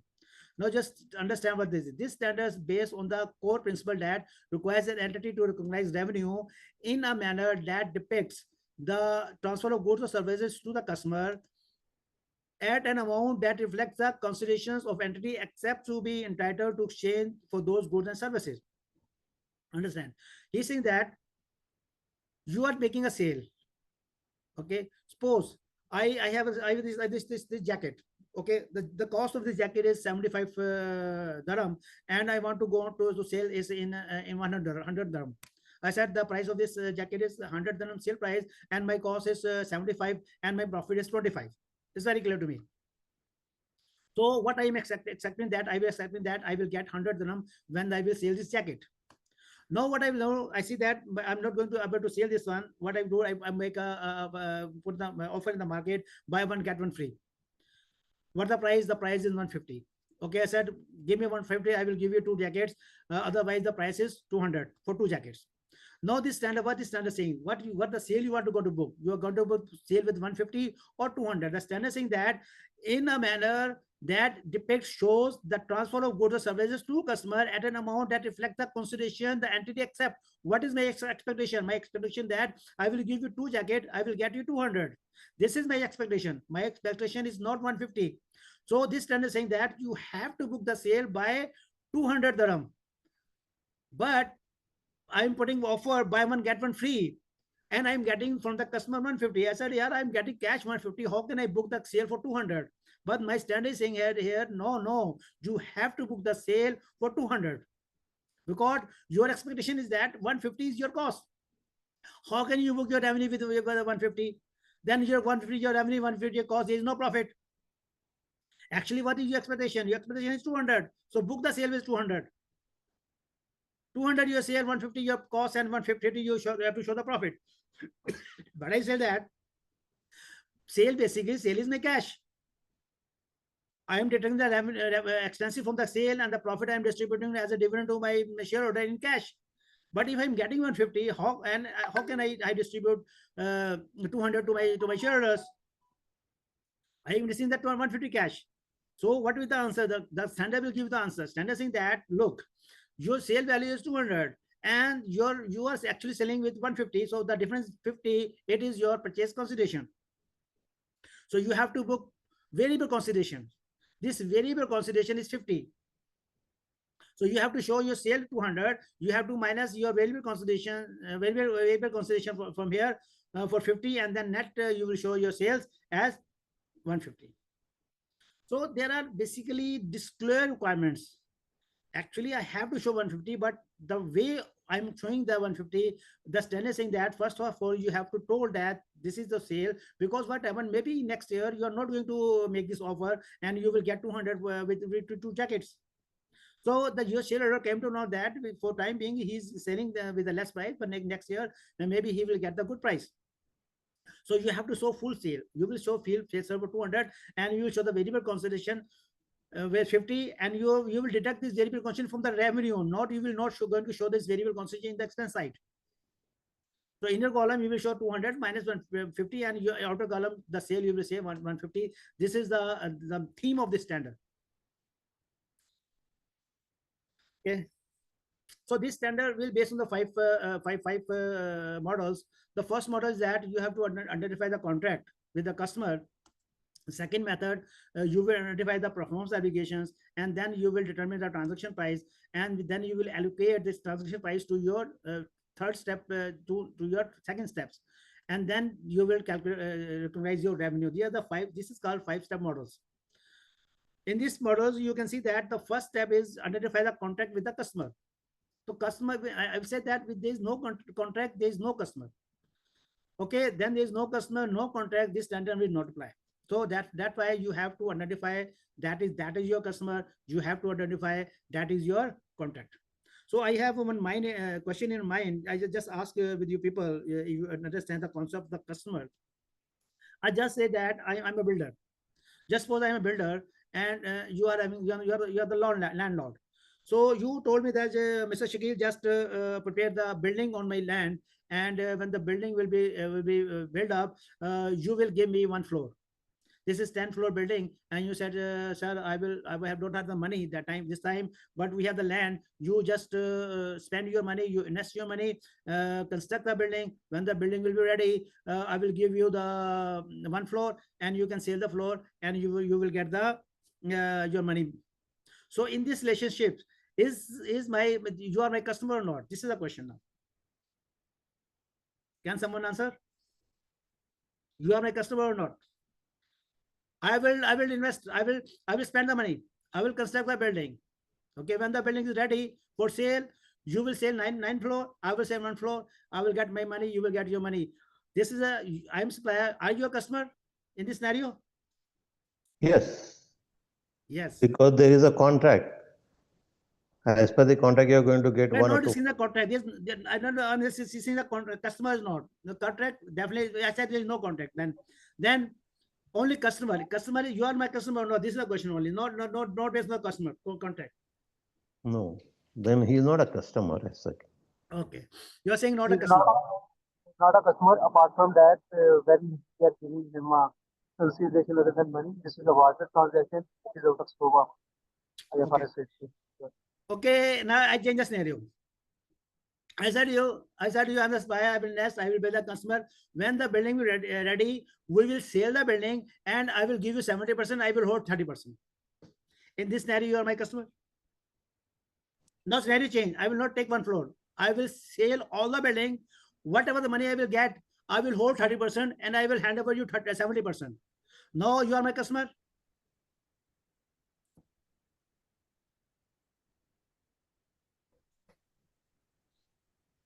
Yes, boss. Tell me, you are my customer? Yes, customer. Definitely, you are definitely customer, because ultimately I will be earning 35%.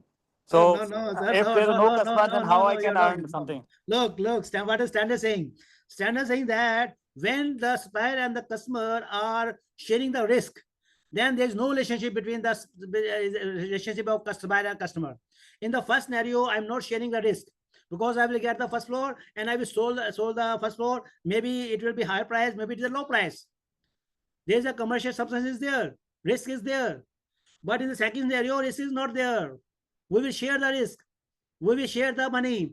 So in this second scenario, when I'm saying that I'm 30%, you are 70%, you are not my customer.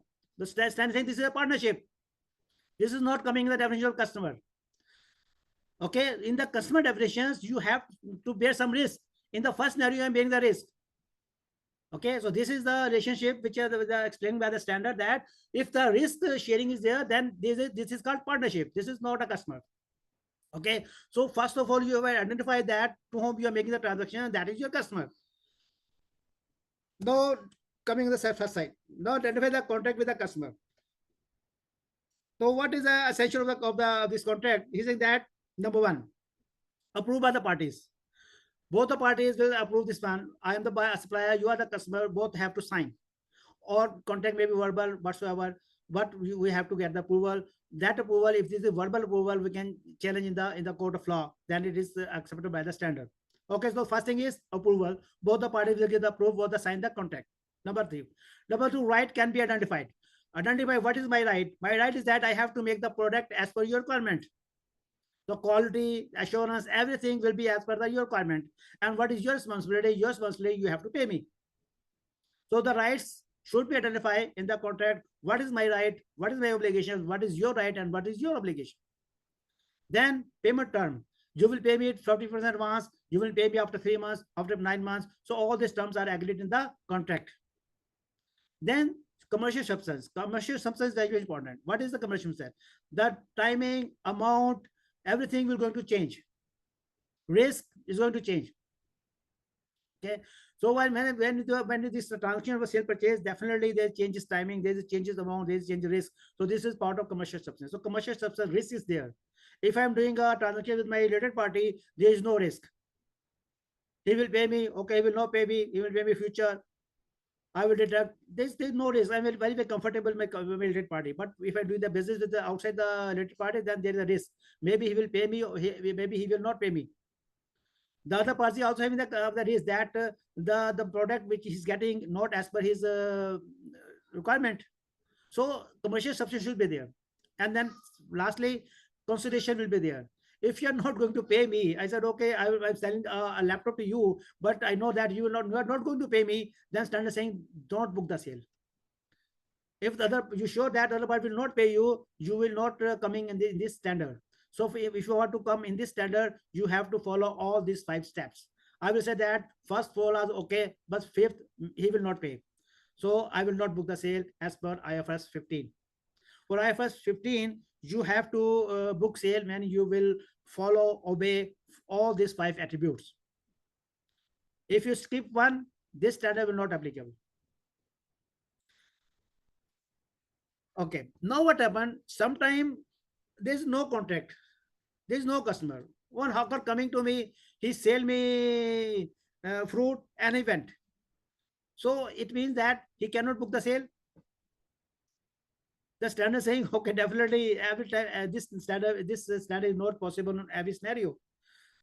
Sometimes some hawkers coming to you and they are selling to you apple, he have to book the sale under the standard, but we are imposing some conditions are there. If there is no contract, then what happened there? You said that goods or service has been transferred. Definitely, I have received the goods and services. 100% I have paid him. This consideration is not refundable. He left.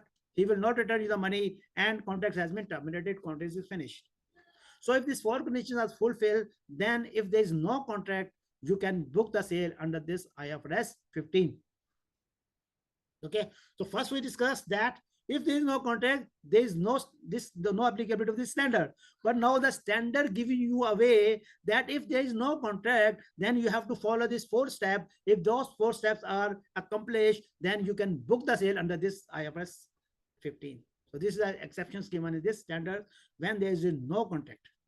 You can book the sale under this standard. Okay. Sir, how about scrap sales? What is your main product sale? That is the same way you will discuss the scrap. Okay. You just suppose that scrap is not scrap. This is your output. Clear? PO is promise. Now discussing the second point. Second point is your performance obligations. Performance obligation means that I am a constructor. I will set. I will build a building for you. That is my obligation. So every supplier having the obligation to act as per your contract. So what you see, the performance obligation, PO mean performance obligation is not a purchase order. Huh? Just keep in mind we are studying the standard and PO mean performance obligation. Everywhere we use the word PO. PO mean performance obligation, not purchase order. Performance obligation is a promise in a contract with a customer to transfer to the customer either a bundle. I'm a FM company. What FM company doing? FM company find you cleaning service, your security guard, your maintenance services. So if you make a contract with you, this is my performance obligation that I have to provide the bundle of services to you. In this bundle, I will provide the security guard, I will provide the cleaners, I will provide the maintenance services of the building. Or series of distinct goods and services that are substantially the same and have the same pattern of transfer. Series of, for example, I'm a newspaper dealer and I contact with you that every day I have to put one newspaper at your door. So it's a sequence, same services I have to give you. I make a contract for 1 month. In 1 month, I will do the same thing. I will repeat the same things. So this is my performance obligations that I will do everything. Every day I have to deliver on one newspaper on your desk.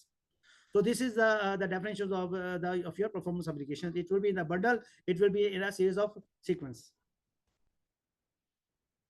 Two criteria of distinction of goods and services. Number one, what a criteria. Customer can benefit from goods and services and so on. I got a laptop. I can use the laptop, no problem. I will just connect with my software program and I will use the laptop. This is my that I don't need to make some more accessories here. For example, I'm bringing a car. I'm with the car. I just try immediately going to drive the car. So immediately you can use this one. Or you can in conjunction with other readily available uses. For example, I have a plant and machinery. I need spare parts. So I make a contract with you with the spare parts. You give me the spare parts. I will use spare parts in my machinery. So this is called you could restrict your performance obligation. The next example will make it more clear. You see, you are a software house. In software house, you have 4 services. You are providing the software updates, you are providing the installations of software, you are providing software lessons, and you are doing the technical support services. Now, suppose that software remains functional during installation. You are buying software for my site, for my company, but installation you have the other company, and you can call the other company. They can install the software, no problem. You can get the other services, technical support from second company, and you can get the lessons from third company. In this case, you can say that there are 4 performance obligations. But if you have never buying the software for my site, and I said that only I'm responsible because I have to make some customization. Nobody can do the customization, and you have to give the job installment to my company. So in this case, there are 3 performance obligations because first 2 are limited to me. I will give the lessons, software lessons, and I will install it, and then you can the other service from outside. Then it is a 3 performance obligation. So in the one scenario, if there are dependency, if there is a linkage between the services, then you will say that this is a one performance obligation. Well, you get the software, but I'm not going to install your system. Then how you can use it? You can only use it when it's installed in your system. So this software plus installation is a one performance obligation. When I will do both the services to you, then I will say that my performance obligation is finished. So in this scenario, you have to recognize what is the performance obligations and how much the performance obligation in a contract. So it depends on the scenario to scenario. Now, third step is transaction price. It's very simple. Amount consideration in which the entity accept to be entitled in exchange of transfer of promised good. This is the price which is mentioned on your contract. So this is your price which is available on the contract. That is your transfer price. This is very simple. No need to explain. Determine the transaction price. When they determine the transaction price, an entity shall consider the effect of all the following. We already discussed that in the start, the main principle that you have to understand the very constant variable considerations. You understand that the price is 200, you are selling in 50, and the difference is your purchase consideration, and purchase consideration is directly linked with the revenue. It will not appear in the expense side. Second thing is saying that there may be a significant financing component. For example, I make a sale today. I pass the entry account receivable debit and sale credit with 100,000, but the account receivable said me that he will pay after 2 years. The standard is saying that this 100,000 is not a value for today. This is value for after 2 years. It means that there is a portion of interest is there. Financial charges are there. So what you have to do? You have to book sale with present value. You say that present value is 90,000. So what you enter your pass? You pass entry receivable debit by 90,000 and revenue credit by 90,000. The revenue is not 100,000. So you book revenue 90,000. At the end of the first year, what entry you pass? You pass entry P&L credit and receivable debit by 5,000. So your receivable become 95,000. And then after second year, you pass same entry receivable debit 5,000 and your P&L credit by 5,000. So receivable will come to 100,000 and he will pay you. But the revenue will come with the 90,000, not with the 100,000. So this is the concept of single financial component here, that you have to show the financial charges separately and you will show the less revenue. Okay, and there's a difference, opposite way is there. You will receive 100,000 right now and you will deliver the material after 2 years. Okay, so in this way you have to take the compound, you have to compound the value to according to the revenue. And then you come on the next is non-cash transactions. Non-cash transactions, barter system. In the barter system, what you will do? I will give one thing, you give me one thing. What the value of the thing? He said that the fair value, you use the fair value, and you will price the IFRS 13 here. He will tell you how to calculate the fair value, and that fair value you will book the transaction, sale entry. And finally, you consider payable to customer. If something you say that you want to, you say option, give the option that you can return the goods to me after within 5 days, or you will come back. I will give you, you will make some repair, or something is that in some manner you have to return something back to the customer. So that amount you will deduct from your revenue directly. You will not book the revenue until you are 100% sure that nothing is going to reverse. Okay, so these are the things which is the standard saying that you have to take in consideration when you are bringing the transaction price or your sale price. Clear? Any question here? Okay. Now, how you allocate the prices to the performance obligation? Because you have in the performance obligation, you know that I have to receive 100,000, my revenue is 100,000, and my performance obligations, in the software I have 4 performance obligations. So when I will complete 1 performance obligation, respectively, I will book the revenue from 100,000. So this is the way how you book the revenue. So saying that the total transaction price should be allocated to each performance obligation in proportion to the standard selling price. If you say that your 4 performance obligation are there, what are the market value? What are the market value of these 4 obligations? And that is your ratio, and you can distribute the revenue on the ratio. When you finish one obligation, you can book the same revenue as a same price as a revenue. The best evidence of a standard selling price is the observable price when the goods or services is sold separately. So observable price means it's a market price. If the standard selling price is not directly observable, then it must be estimated. Observable units should be minimized whenever possible. So if you observable market price is not available, then you can estimate it.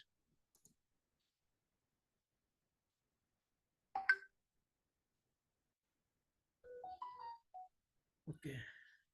Can you please give the example of installment business sale? Installment business sale, you're saying example of installment business sales, restaurant buffet sales, AG also expandable. Okay. So if you're doing the installment, definitely the standard is not saying you that in installment when you book the sale, the standard is saying that considering the performance obligations. We are discussing the performance obligation. If the performance obligation is accomplished, then you can book the sale. You will not check whether you are receiving the money in installments or lump sum. That doesn't matter. The revenue is based on the performance obligation. So you try to understand the concept of performance obligation.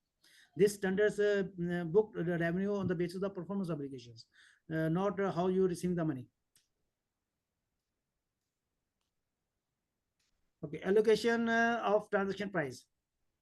Determine stand-alone selling price. Observable price, Mike. If you have the stand-alone selling price, then you have the market rate, then apply the market rate. Okay, so you know that your performance obligations and you know the performance the market price of each performance obligations. Okay, so then you can allocate your performance sale price on the basis of performance obligation. If this is not possible, not in the market, then what happens? Number one, the standard saying that you have to apply cost plus margin approach. You know the cost, what the cost is going to incur, you have to add your profit margin there, and then you can apply your sales. You can say that I spent 50% cost. Okay, then you have added 10% margin there, and you can charge your revenue there. The second method, if it is not possible, then residual approach method. Residual approach method, that you know that you are having three performance obligations. You can calculate. The third way you cannot calculate.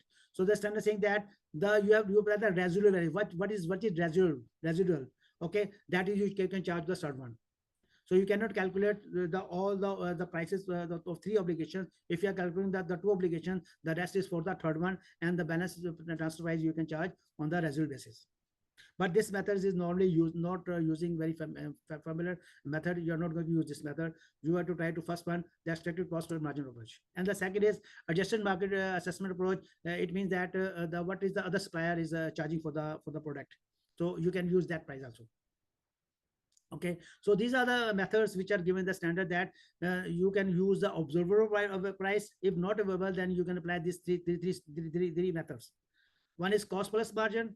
Your second is your supplier price, or third one, if you are having two or three one, and two, you know, the third one you can take on the residual basis. So this is how you allocate the price. This is the allocation. Okay, this is not the calculation of calculation method we will discuss next slide.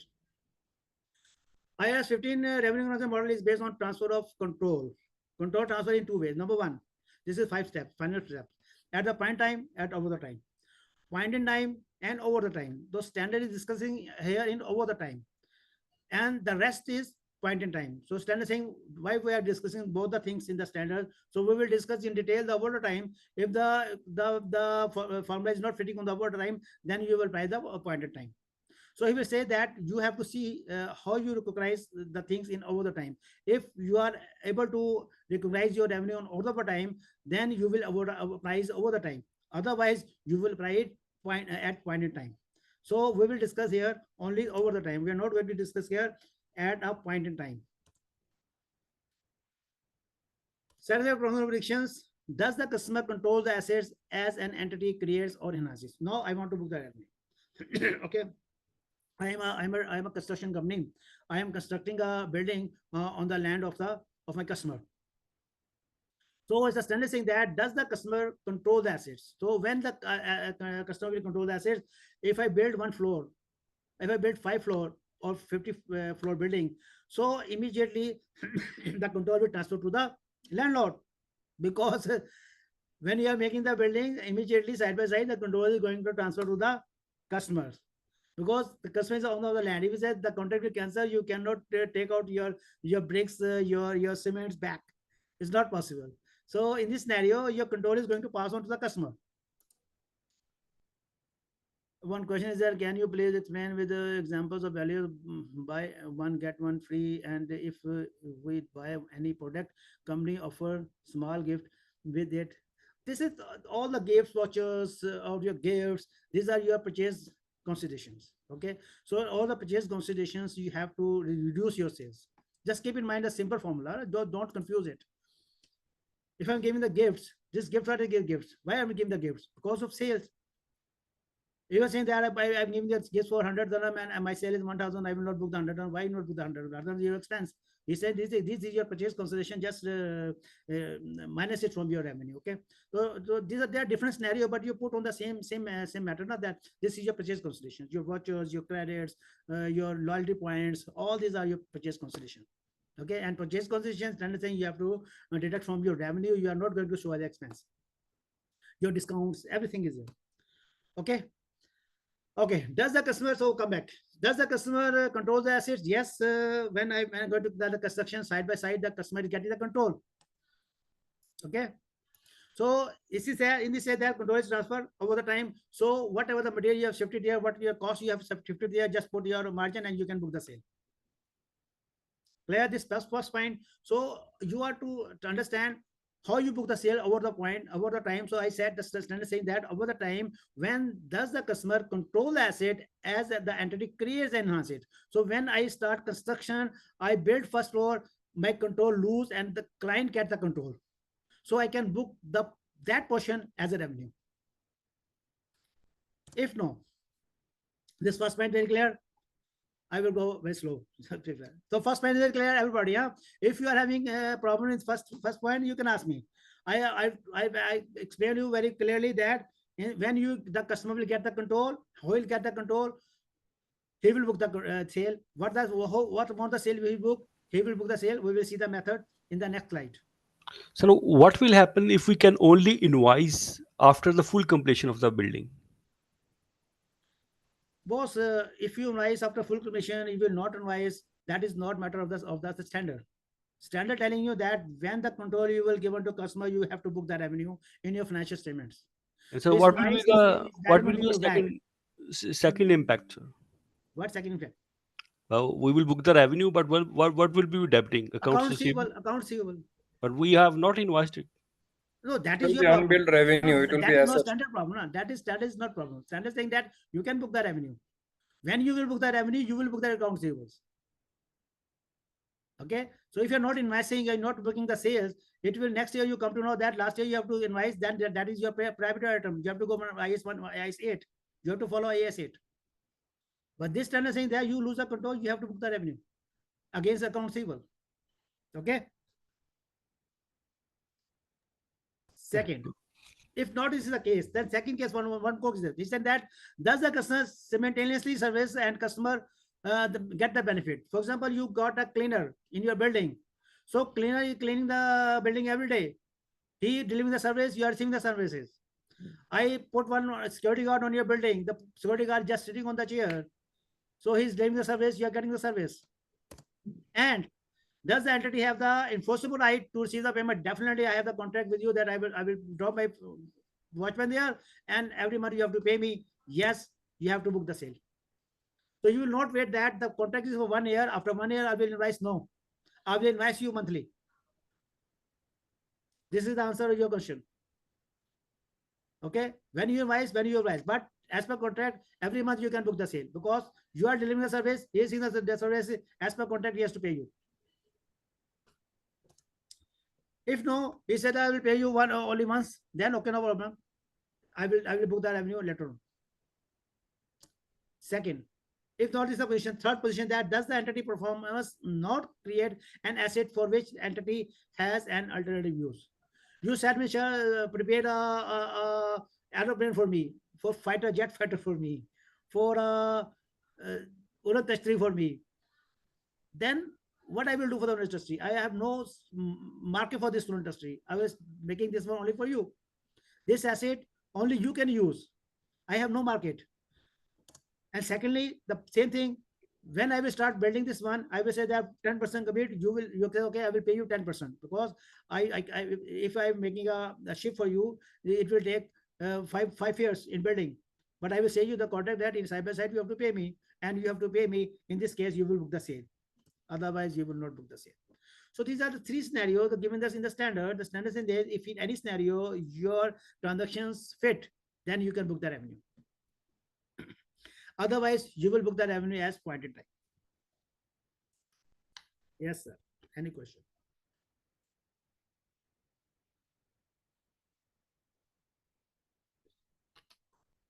Okay. So I understand how I have to apply over the time concept. And if that concept will not work, then I will put the sale at point in time. Point in time, not discussed by the standard. Now, what are the method to calculation of the promote? To meet the objective of each proposed obligation, an entity selects the methods that depict its performance. The standard saying you cannot apply this. You can in the IAS 11 we are using the percentage completion method. That method is not given this standards. Question number 1. Question. I just read the question. It will be assets, contract assets. Nature is unbilled. Okay, I already discussed this issue. Then, in such conditions, we are not required to book contract asset. No, when you book the revenue, then you have to book the accounts receivables. No concept of contract assets. Control means physically control or title of the asset. No, control means control. If the client said that this is your consignment, just take it, decide to hold the as a consignment for further 1 year, then after 1 year after I will take it. No, the control is left now. Okay, you are just working as you are holding the as a warehouse. Okay, so that doesn't mean that you are in the physical possession, so you have the control. No, sometimes the physical possession is with me, but as per your instructions, so you are this is in your control, not my control. Okay, now I'm discussing the method. So this method I will discuss you that the previous method, percentage completion method is not discussed in the standard. The standard is discussing that there are output method. Output method is survey, milestone reach, unit delivers, or there are some input methods. Input methods are cost method, labor hours, resource consumed, machine hours. So these are the methods you have to use to value your revenue.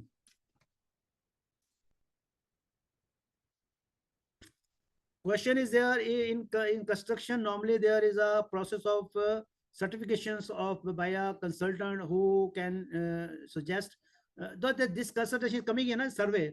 Either the survey. The survey, definitely the survey will come and he will make the survey. No, you cannot do the survey. The client will not accept. Who can say the additional work, or can also ask the demolish the. So that is why this third party certification is coming under a process of survey. Okay, so you can use this method, is allowed in the standard. Anything else? Any question on this method? There are two methods: output and input method. Survey, milestone reach, unit. Okay, so this slide is clear. I'm moving forward. Okay, so this is all about this IFRS 15. Now we will take the one practical scenario. What is going to happen in practical now? One question I think. Please explain with for purchase considerations along with entities and entries again. Purchase considerations, basically your discount, your loyalty point, your gift vouchers, all these are purchase considerations. You buy one get one free, you are giving offers. All these are purchase considerations. Okay, so the standard is saying that this value you have to deduct from your revenue. Previously, before this revenue, what we are doing, we are charging these expenses in the expenses side. Some are charging on cost of sale, some charging in profit or loss account. Okay, but now this time standard saying all these things are you have to deduct from your revenue. Okay, so it is not going to appear in your. One more question. IFRS 15 specifically para 900 in the context of the construction contract, if the entity cost incurred to date reflects 70% progress towards satisfaction of performance obligation. Look, performance obligation 70% completed, then you can book the revenue 70%. Very clear. If if it's covering the conditions for over the time. In the over time, we discussed 3 conditions. If one of them is satisfied and your performance is 70% completed, then you can book the revenue for 70%. Now, I heard you saying that 70 progress towards satisfaction of the performance obligation on March, while the customer has certified and approved billing for that is something different. No? That is, we are this standard of performance obligations. If a performance obligation is 70% complete and is you have the certificate from the surveyor, then definitely this standard allow you to book the revenue for 70%. Okay, clear or not?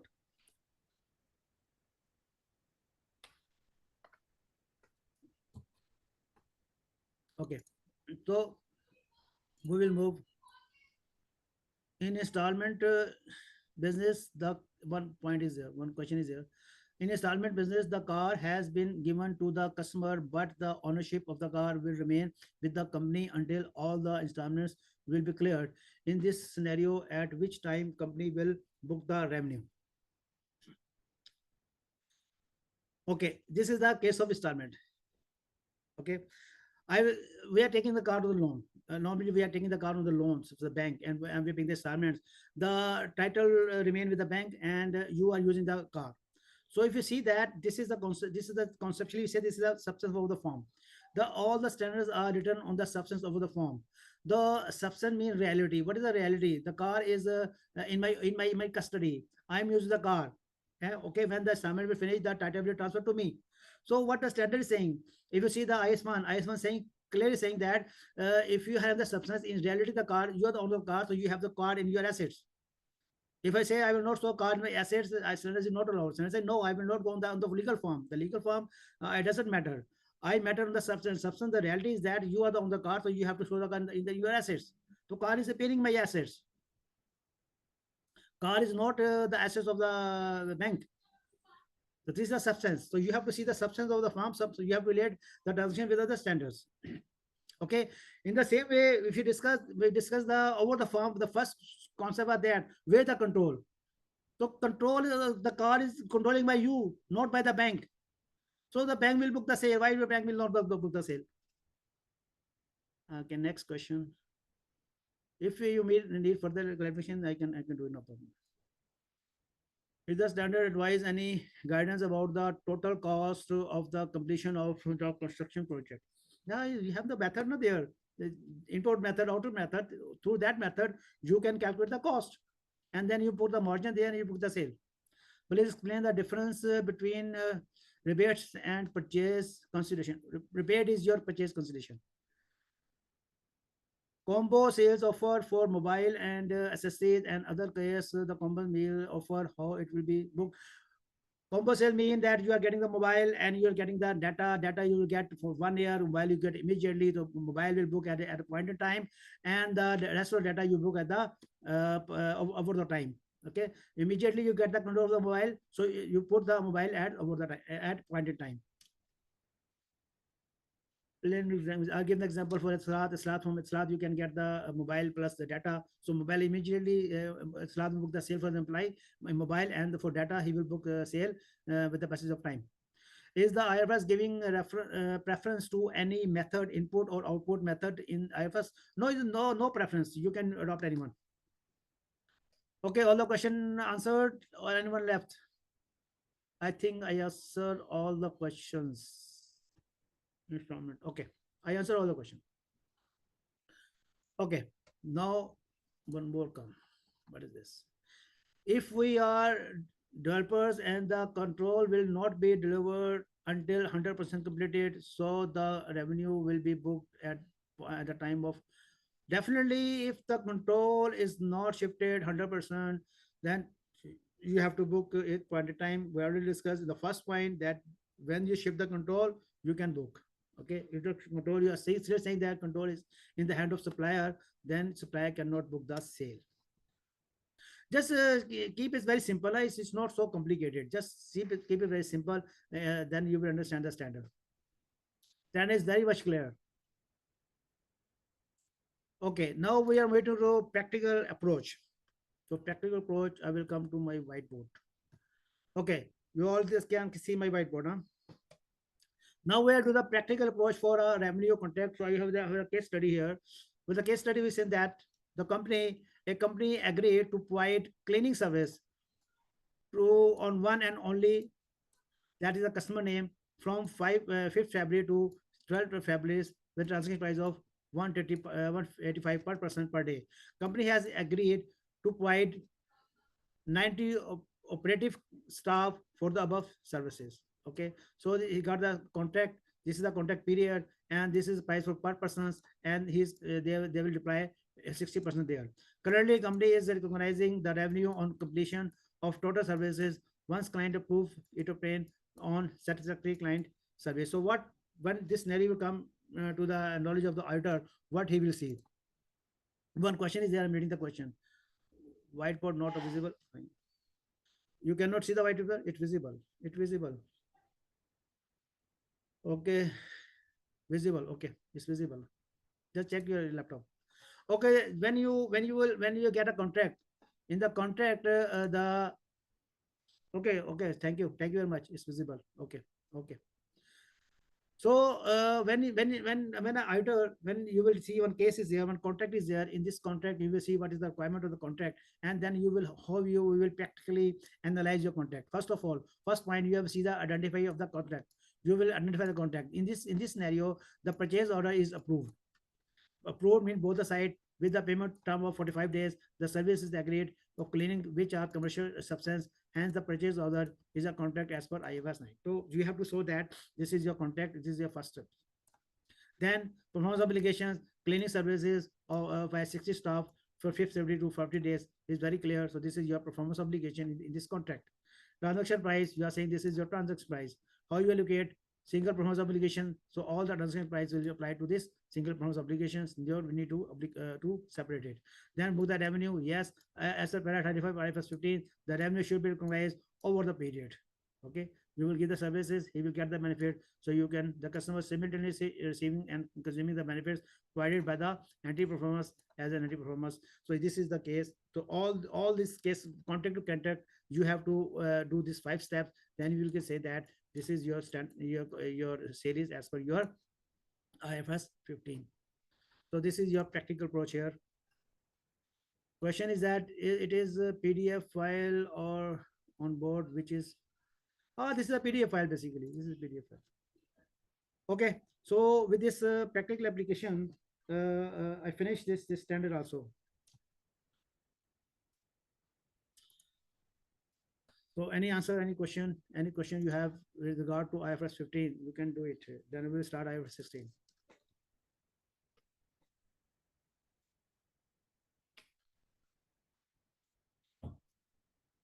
Anyone, any questions with regard to IFRS 15?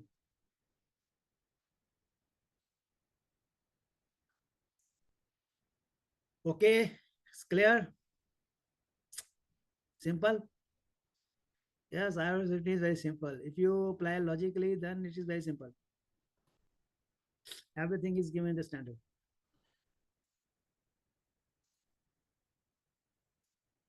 Okay. Sir, I have one question. Yeah, please. My name is Shahid. And regarding the Etisalat, for example, we're buying mobile on installments from them. Yeah. And they're also providing the SIM card to us. Yeah. So how Etisalat can book this revenue in their books? Can you give some real-time example? When he give you the possession, immediately he will book the sale. Okay. With the service also itself, they will book? No, service definitely he will give you services for 1 year, so it will book in every 1 year. Over the Yes. time. Okay. Thank you, sir. Welcome. Okay. So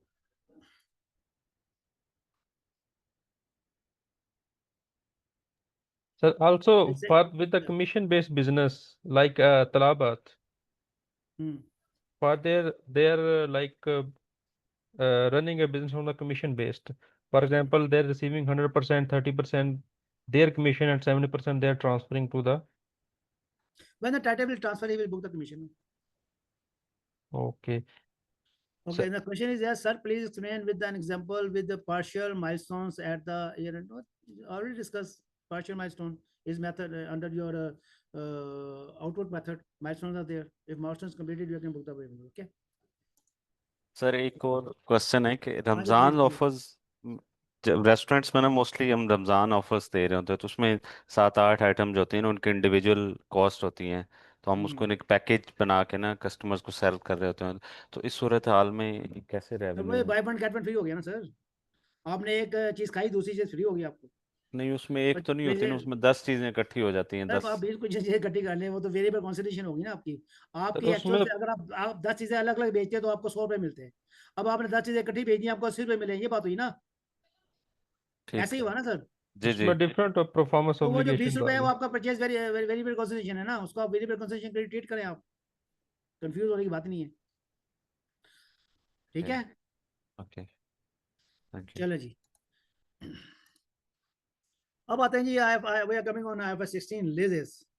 So in the leases, you got a changes of complex leases term, modifications and reassessments, and transitions, provisions, and system and data requirements. These are the challenges we are going to face, and we are discuss this everything in our standard here. Just get the sir basic. ये next session में नहीं? So yeah, but just go. It will be finished in a half an hour. It's very simple standard. Only you understand 60% standard on this slide. Just consider on Yes. this slide, you will understand status. Sir, please explain with the Okay, okay. partial milestone, sir, was the standard saying that milestone completed. 100% completed, book the sale 100%. You set the milestone as per your requirement. Don't say that this is 50% clear, 10% complete, and make book the sale. Partial and full that doesn't matter. Book the partial sale. Okay, IFRS 16 is very complex. No, it's not complex. If you understand this slide, you will understand the standard. Just concentrate on this slide only.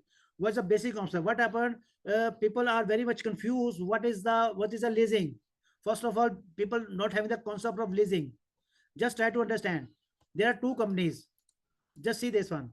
One company ABC, he built a house, and XYZ company, he want to make his office in this house. So there are two ways. Either A company will sell this to XYZ, or he will take on rent. Okay, there is no other way. There are two ways. Now, XYZ will get the control of this building either through sale or either through rent. If I use the word revenue here, then what you and use the word lease here, then you can say it's okay, sir, revenue is coming under IFRS 15 and lease is coming under IFRS 16. So what is going on? Only whatever you have taken on rent, okay, that is your that is your lease. Whatever I have taken a building on rent for 1 day, that is your lease. I have taken a building value is 50 million. I have taken for 1 day rent, that is your lease. So just clear your basic. Give me only 2 minutes because Azan is going on. Okay, give me 2 minutes. We'll come back after 2 minutes.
Okay. So what I'm saying that we're saying that every rental thing is coming under lease. Only one requirement standard giving you. The standard saying only one thing. One thing is that. What is that? That is control. If you are taking anything on rent and you are having the control for that period only, I am taking a building, the building value is 50 million. I am taking a building on rent for 1 day, and 1 day I have full control of the building. Then this 1 day rent is coming under IFRS 16. This is not your any other standard. This is IFRS 16.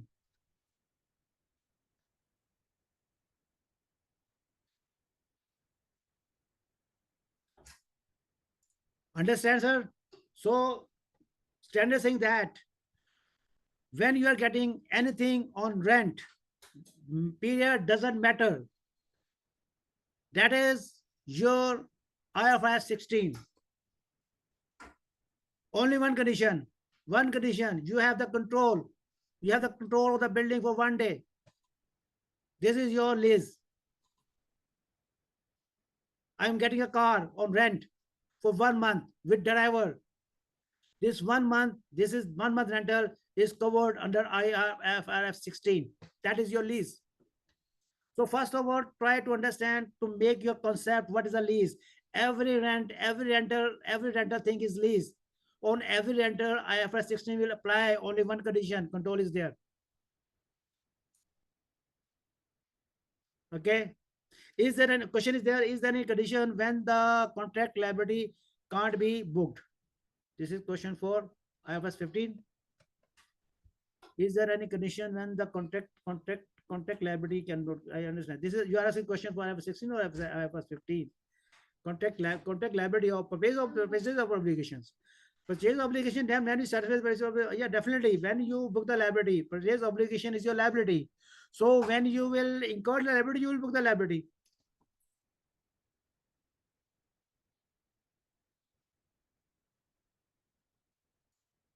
Okay.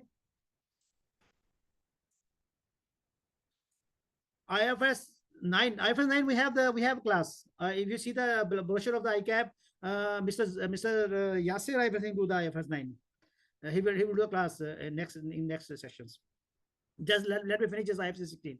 So you understand the concept of leasing. If you have any doubt, you can ask here on these slides. You understand the leasing? Every renter, if you have the control, that is your lease. Period doesn't matter. How you get the control, we will discuss in next slides. Okay, we will discuss the control in detail next slides. For time being, you understand the concept of lease. Every renter is your lease, but you get the control. Yes, we have 19 July. We have the session of 5 to 19. Okay, now this is the concept of leasing. Now we will discuss this within 10-15 minutes. This chapter will be finished. Just see. I will finish it now. What is scope out?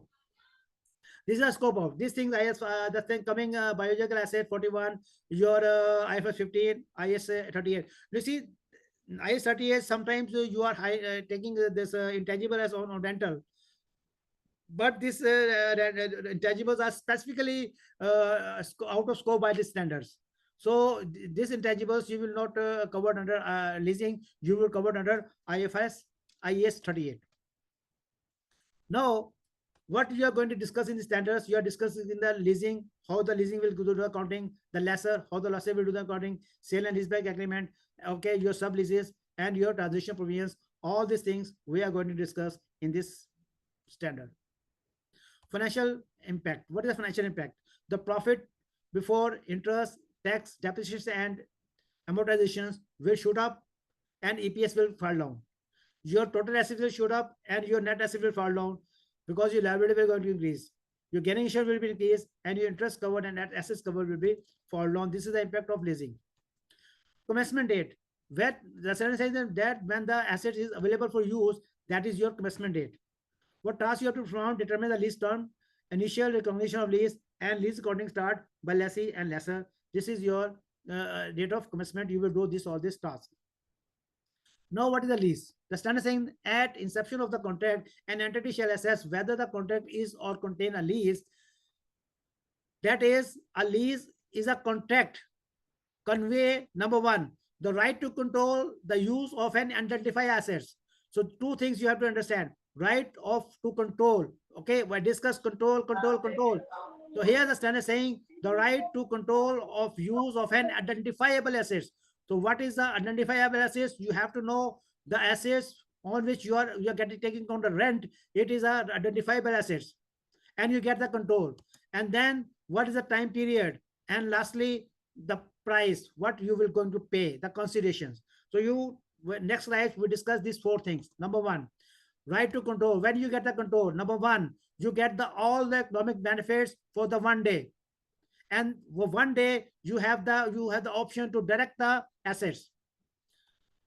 How you get the benefits means customer can exclusively use all the assets throughout the period. I get the assets for 1 day rent. 1 day rent, I will use the asset. Nobody will can share with that assets. I can get the full benefits. For example, what economic benefits I will get? I will increase my revenue. I will reduce my costs. Okay, so these are the revenue. These are the economic benefits which I will get from this assets which I have taken on the rent. And then direction, my direction. I get the car. I will use the car. I drive the car. I will taking the car everywhere. That is under my supervision, in my direction. If I have all these two things for 1 day, I will say that I have the control. So for the control, you have the full economic benefits of that assets, and you have the power to direct the assets. Now question is here for you. Just answer please. I am taking a car. I am driving the car. I have the control. But if I take the car with driver, in this case, I have the right of direction or not? Please let me know. I have taken the car with driver. Driver is driving the car. I have the control or not? Yes, control. Yes. I have the control. One guy is saying no. Boss, we have the control because driver will drive at your instructions. Driver will, if you say driver sit down here, we sit here. You will say take the car of Abu Dhabi, will take the car of Abu Dhabi. So that is your direction. So you have the control. So this is the way how you decide the control. If control is there, the rental thing is your IFRS 16. Okay, so you understand how you get the control. Clear? Now, what is the identify assets? Asset is explicitly implied. The asset is in front of you, and you are saying that the attributes, these are the attributes of assets. Car on rent. Just say na car on the rent.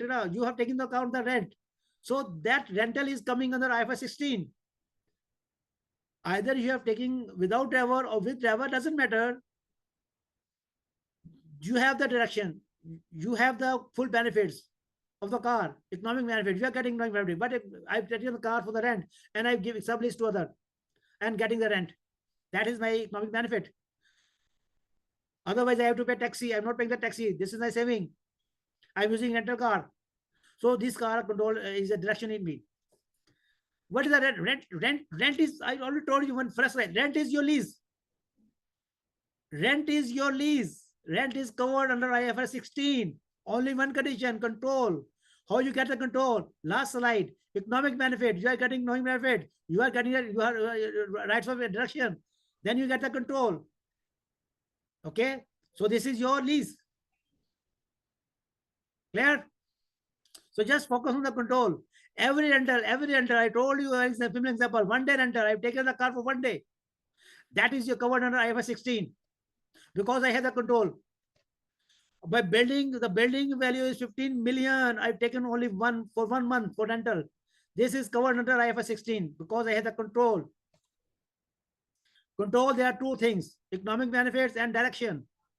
If you have both the things, you have the control. Then this standard is applicable. Okay. Now the assets should be identify assets. Explicitly specified. I have the car in front of me. I'm saying this card is okay. This color is blue. Okay. This one live is there. Power steering is there. Everything is there. Sometimes the car is not in front of me. I book the car. So I give the specification. My car should be blue color. My car should have live links. Okay, so all these are either they are explicitly or they are implicitly, both are available, both are your identifiable assets. Okay, then capacity portion. Question: what then what is rent? Rent is your lease. You try to understand. I already told you. I'm telling you, we are raising one question again and again. Rent is your lease. But you have to see the control. If control is there, whatever you rent, you rent a car, you rent a laptop, you rent this jacket, whatever you rent. I rent out this jacket. Okay. Now I have the full control. I'm doing like this. I'm doing like this. I have the control. IFRS 16 is available. Just In case of building, how the direction like condition is applied? Oh, direction, I got my building time. I'm sitting this flat. Okay. I'm putting a scenery here. I'm putting my fan here. I'm putting everything here. This is my control. This is my direction. What is the meaning of control in your mind? Control, I'm controlling this. I will put the lock here. I will put everything here. This is my control. This flat is my control. I'm just paying the rental to this guy. Okay. Okay, thank you. So just don't confuse. Very simple logic. Every rental, doesn't matter what is the period. Only matter the economic benefit and direction. Both are there. That rental is covered under IFRS 16. Then second point, that is the identifiable assets. Identifiable assets is in place. I can touch the asset. That is explicitly specified. But I cannot touch the asset, but I can give you the specification. I want a car. I want to book the car. I want to buy a car. The dealer said that the car will come after 6 months. Just book it. So what I will do, I will book the specification. I will say the car color should be blue. Okay. So the standard is saying, okay, even though the car is not here, he is not starting manufacturing the car, but implicitly specified, you have mentioned your requirement and he will deliver as per your requirement. That is your identifiable assets. Capacity portion. For example, you are having a building for 10 floors. Okay. So every floor is, you are taking only one floor. That is your capacity portion. You can identify it.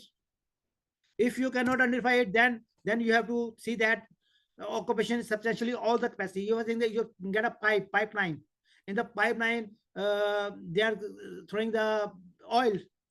95% you are saving a 5% oil, somebody else is receiving. So he's saying that 95% is okay. This we can say that you're getting the 100%, and this is your control is there. This is your identifiable assets.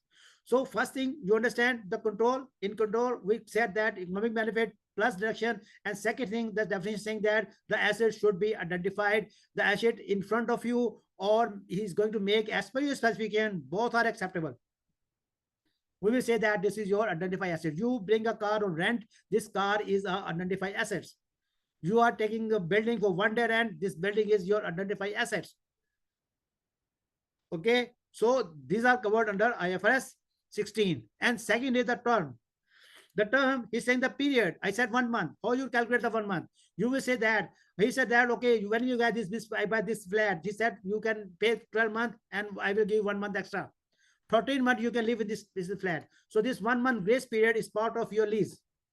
Now your lease is not for 12 months. Your lease is 13 months because 1 month is free.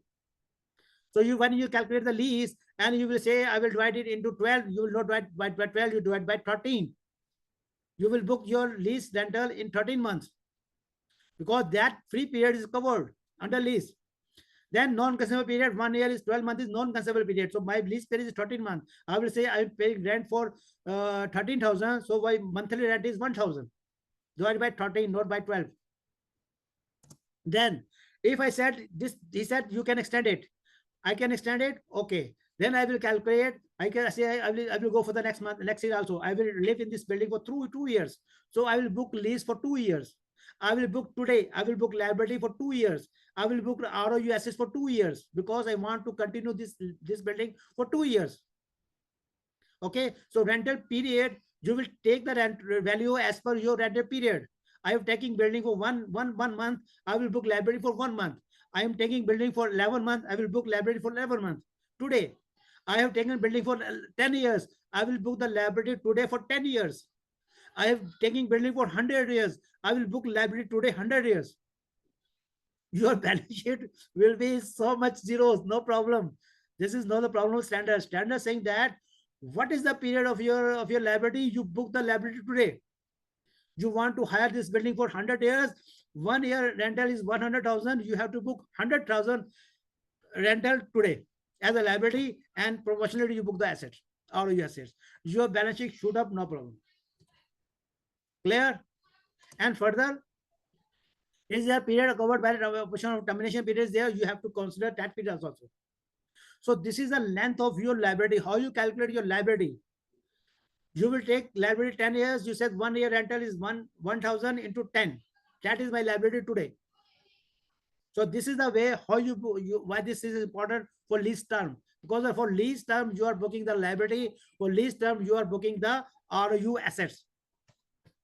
Okay, so we discuss the control, we discuss the directions, economic benefit, assets is identified, and then how much period, rental term, how much period you have taken the rent, the same period liability you have to book today. But one exception is there. Boss, I have taken the assets from rent for 1 month. Why I have to apply so much big standard? The standard giving you one way to go out. He's saying that if you're taking a building for 1 month, for less than a year, no need to apply this standard. But this is optional. If you want to apply, please apply. But if you don't want to go so much complications, standard saying no need to book an asset which you have taken on rent under IFRS 16 if the period, the lease term is less than 12 months. Clear? And secondly, if the value is low, I have taken the laptop, okay, for 2 years, 2-year rental, but the value is very low. I have to pay 50 dirham per month. Standard saying leave it. No need to book it under IFRS 15. Just do simple accounting. Every month, 50, but every month you have to charge expense out. So options are there. Standard saying I will not want to make you trouble. Make it very simple. If the term is less than 12 months, no need to apply this standard. But one condition is there. What condition? The lease term is 12 months, but there's an option that you will continue for that second year. Then you have to definitely apply this standard. Okay. In the same way, underlying assets is low value. The value is for 2 years. You're not applying this standard. But if you sublease this asset, I have taken the laptop. I'm not applying this standard, but I sublease this laptop to other party. Then I have to apply this asset, this standard.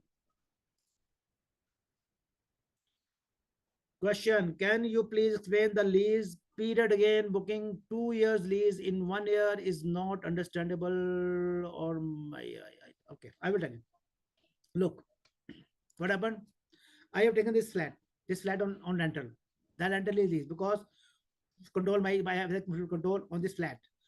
But I said I will make contract for 2 years. Okay, but I will pay 1 year. Next payment I will pay after 1 year. Okay, but I will book liability 2 years today.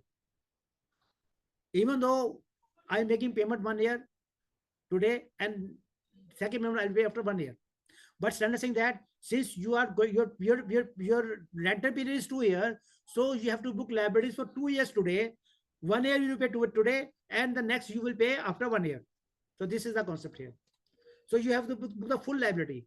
If I said I will live in this flat for 10 years, okay, so I will not go to pay the rent for. Sorry. It means that for first year we can book liability in current liability, and for the second year. That portion we'll do. We understand. We're clear. When we do the calculation, we will say there when you book the liability for 10 years, 1 year you show in the current liability maturity, and 9 years you show in the long-term liability. But sir means if we book the liability 2 years liability in 1 year, so it means we are booking the expense also for no, we're booking the assets. We're booking the assets, ROU assets. Okay, so can you please show us the entry? Yeah, entry will come in next slides when we do the calculations. Okay, we will go. So here we see that The flow chart may assist entities making the assessment of whether a contract is a contain a lease. So we see the contract, we make a contract. Is there is an identify assets. So identify assets are three things: explicitly, implicitly, or comparative portion is there. You can identify the assets. If you cannot identify the assets, it is not a lease. If you can identify the assets, then what you have to check? You have to check, does the customers have the right to obtain substantially all the economic benefit for use of the asset throughout the period? Okay, we already discussed economic benefit. That is your control. If you are not under control, this is not your assets, you not covered under IFRS 16. If yes, then you have to further check. Does the customer have a supplier that neither have the direction? Okay, the second point. First point we discussed in the control, which is these two things. Number one, economic benefit coming here. Number two, you have to see the second thing also, your direction. If direction is there, if direction is not there, it's not a control. If yes, economic benefits are there, control is there, direction is there, then you are a customer, and then it is a lease. Okay, so same definition, we see that control. So he's saying that in this chart, he's saying that you have the economic benefit, you have the direction. Okay, then this is your lease. Sometimes it's happened that this is predetermined. He's mentioning the contract that these are the responsibility of the customer, these are the responsibility of the supplier. Yeah, everything is mentioned. How the customer will use the asset. Then what you will see? Then I will see that does the customer have the rights to operate the asset throughout the period of use without supplier having the right to change other operating instructions? If yes, then it's the lease. So first you have identified first 2 point economic benefit, and second point direction. If in the contract is mentioned there how you will use the asset, is predetermined that this thing you can use, then you have to see that. What I will see? I will see that I will get, does the customer have the right to operate the asset throughout the period used without supplier having the right to change it? Supplier, suppose I have given a car to you, I have taken the car on rent. Okay, predetermined is that I will keep the car for 1 year. But in between, after 6 months, the supplier come to me and said, okay, just give me the Honda Civic back, I will give the Mercedes. Even though Mercedes is very good, on the same minute I will get the Mercedes. But the problem is that the supplier has changed the assets. So in this case, I said no. This scenario will not apply. So whatever asset I have taken, I have to use for the full period what is mentioned in the contract. If this is not the case, then what did the customer design the asset in a way that predetermined how and for what purpose the asset will be used throughout the period, that only the customer can use it, supplier cannot use it, then we can say this is a contract. So these are the just further explanation of a definitions of the control. First 2 points are control, we already discussed.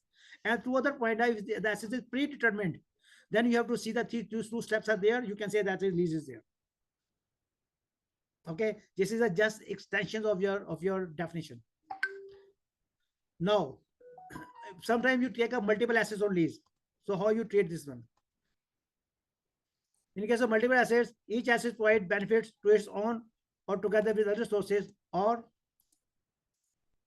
each asset should be independent. So assets are independent. So you can say that I have taken two lease assets on lease. First, I've said that back in the car, I have taken the services also, 3 services with the car. So services are separate and car is separate. So you can say that these are two different things. Just example. So multiple assets you will identify. Now, how you recognize the assets? Okay, so your asset, how you recognize the assets? So standard saying that number 1. Now this answer your question. At the commencement date, today what I will do? I will say that I have taken these assets for 10 years. What is my rental for 10 years? Take the present value of the 10 years.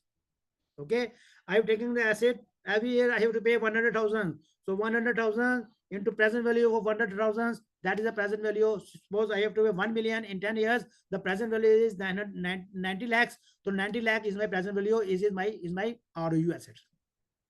So what I will do? I will take the full value and I will convert it into present value. So full value for 10 years is 1 million. I will not show 1 million my asset. I will show present value. Present value, suppose the discount factor is 10%. The present value come 90 lakh. So 90 lakh will be my ROU asset. Clear? Secondly, if I pay something advance right now, I pay 1 million advance right now. So this 1 million will add in the present value.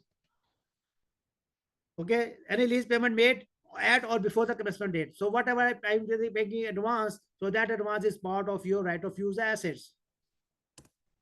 And finally, any initial direct cost, any direct cost, okay, direct cost is also part of your asset. You will capitalize your cost. You will not charge to the P&L account.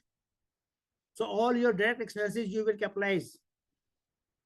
You have the concept of direct cost. I'm not going to discuss here. So if the contract cost is direct, you will capitalize. You will not charge to P&L. And then an estimated useful cost of dismantling, disposal of the removing. You want to spend something in future, that will also consider in your ROU value. Suppose I have to take the building for 50 years. After 50 years, I have to demolish the building. And that time I have to spend some cost.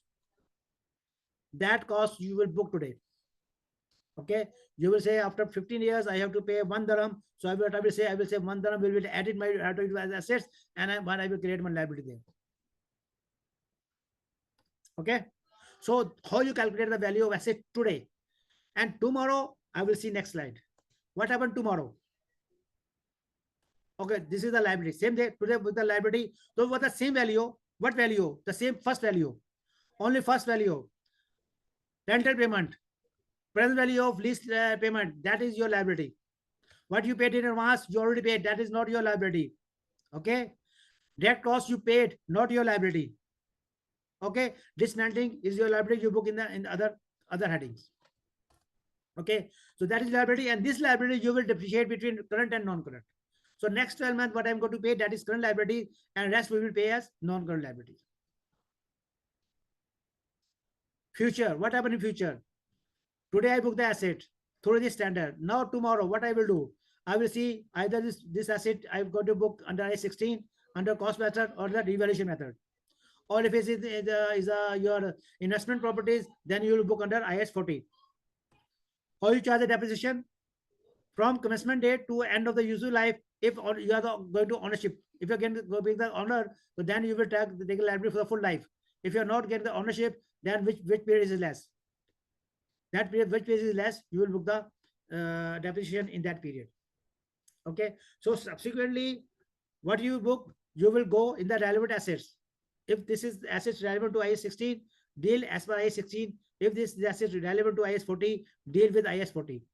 So in future, the treatment for depreciation treatment will apply as per the relevant standard. Clear? Then liability in future, you will increase the liability with the interest. Okay, you will reduce the liability with the payment. Okay, the same amortization schedule you will prepare. Question is coming there. You mean after the lease term? Yes, yeah, definitely lease term. What is the lease term?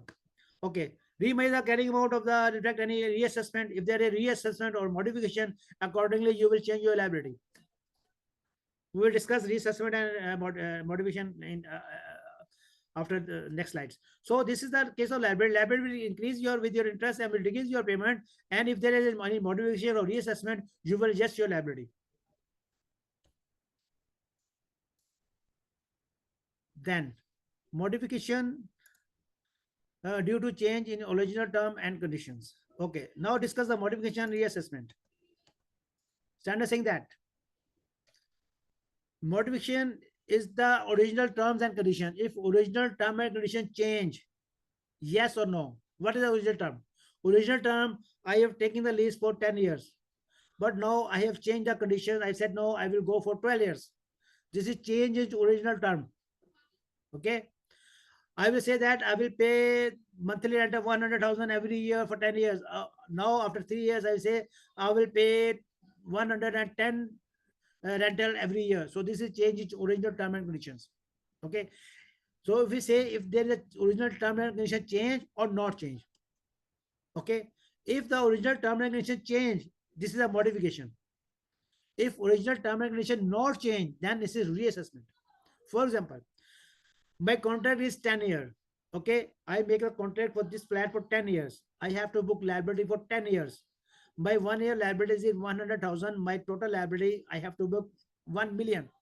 But I will say, I said that no, I will live in this flat 5 years. After 5 years, I will move to next building. It means now my original term is 10 years, but my thinking is that I will live in for only 5 years. So I will book the liability for 5 years and I will book the assets for 5 years. I will book assets 500,000, I book the liability 500,000. Original term 10 year, but my thinking is that my decision is that I will go for 5 year only. So I will book liability 5 years, I will book asset 5 year. But after 2 years, I said no, I will live further 2 years. I will go 7 year, not 5 year. So this is not change in the original term. Original term will change when I will change the period from 10 years to 12 years, 11 years, 13 years. Okay, but if I have the contract for 10 years, I plan my liabilities and assets for 5 years, but next year I said no, I have to go 7 years. So what I will do? I will do reassessment. Last year, if I reassess plan 7 years, then I book the liability for 7 years, but I plan liability for 5 years. But now after 1 year, I said no, I will go for 7 years. So this is reassessment because my original term is 10 years. So in 10 years, first I decide 5 years, and second I decide 7 years. So this is a changes. This is reassessment. So you understand the concept of reassessment modification? Clear? Yes, sir. We do the example. This is a question is there. We do the complete. We do the example at the last. Okay. When we do the practical application, in the practical application, I will do full scenario. I will make full schedules and I will do full entries. What is going on in the practical? Okay. We will do it. We'll do it. Okay, so you understand that what is the modification and what is the reassessment. After this concept, now, if this is reassessment, then you see further, this is continuity or having the history. This is your history that you are doing like this. Okay, so what this has happened, normally happened, but sometimes it's not normally happened. Okay, so you see, yeah, this is my history. I do like this. First I book 5 years, then I said that it is going for 7 years. This is my history. Then if this is your history, you are habitual like to doing this, you are playing this game, then what is when you change the liability, when you change the assets, you have to calculate the present value. So this present value you will calculate which discount factor, because what discount factor you used last year, that is 10%, but now the discount factor is 15%. So I have to use 10% or 50%, is depend on my behavior, my continuity, my history. So if this is my history, then I use the old rate 10%. But if it is not my history, it happened first time. So what I will do, I will use the new rate 15% for the calculation of present value. Okay.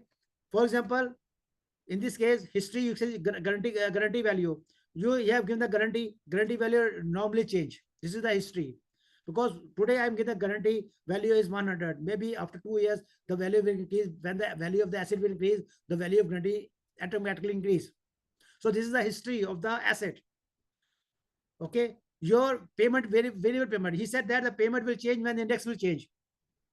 Today the gold rate is 100 per gram. The rental is this one. But if the gold rate is 200 gram, I will increase the rental. So this is already decided.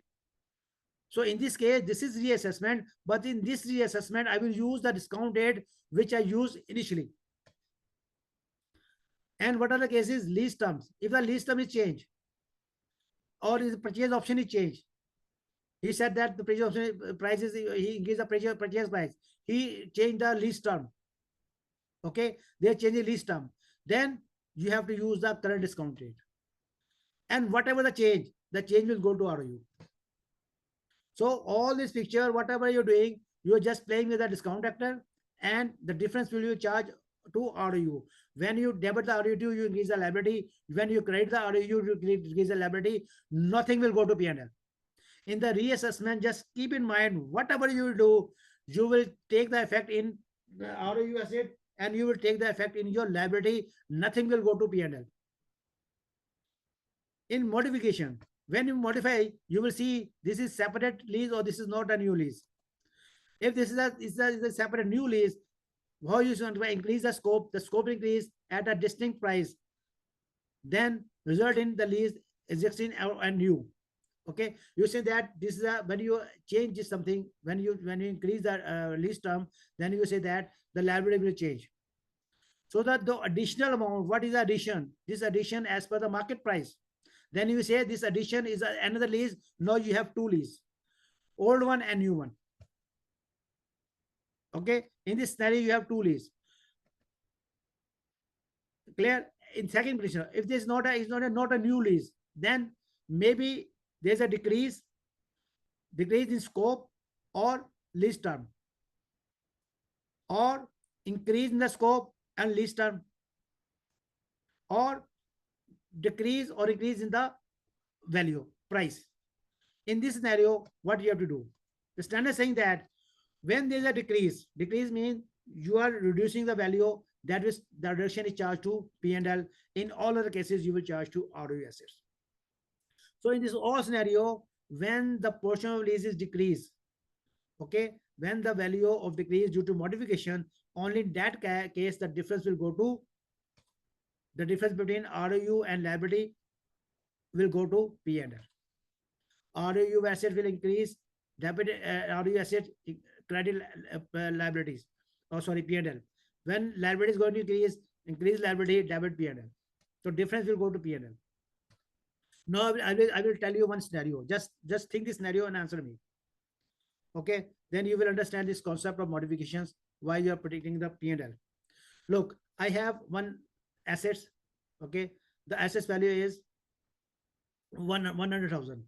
I book the assets 100,000. I book the liability 100,000. Okay, I will say I will go for 2 years. I will go 2 years. Assets 100% depreciated, liability 100% paid, and the value of both is 0. In the third year, I continue with the same asset. I said, now this same asset I will continue for next 5 years. So I will book the liability. How much liability I will book? I will previously, what I will see, the previous assets, if something is there from the assets which is not depreciated, yes, something is there for the liability which is not paid, that will directly charge to P&L, and I will book the new liability, or I will continue the previous liability. You understand the scenario?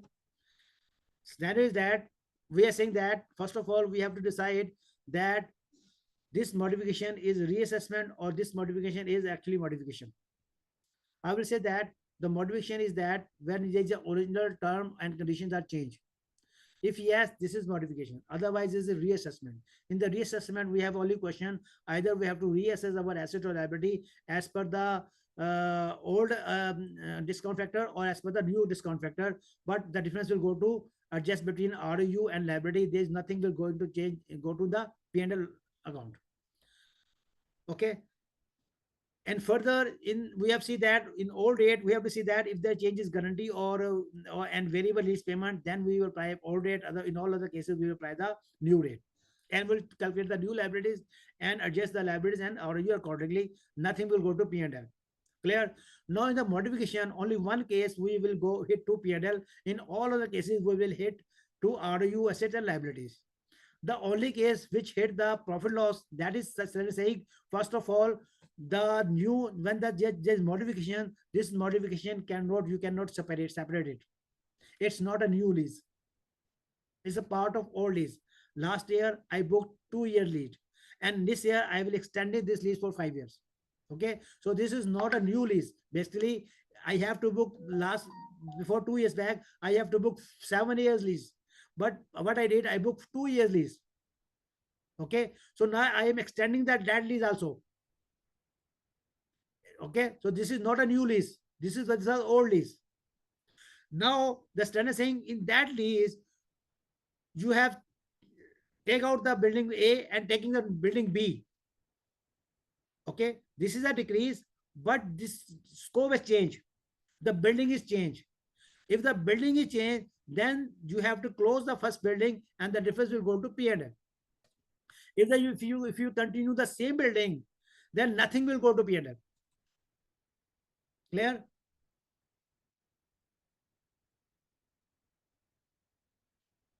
Not clear?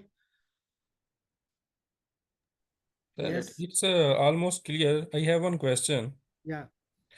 For example, for the rent agreements with the municipality, if in between after 2 years they're increasing some portion, for example, 10% they increase.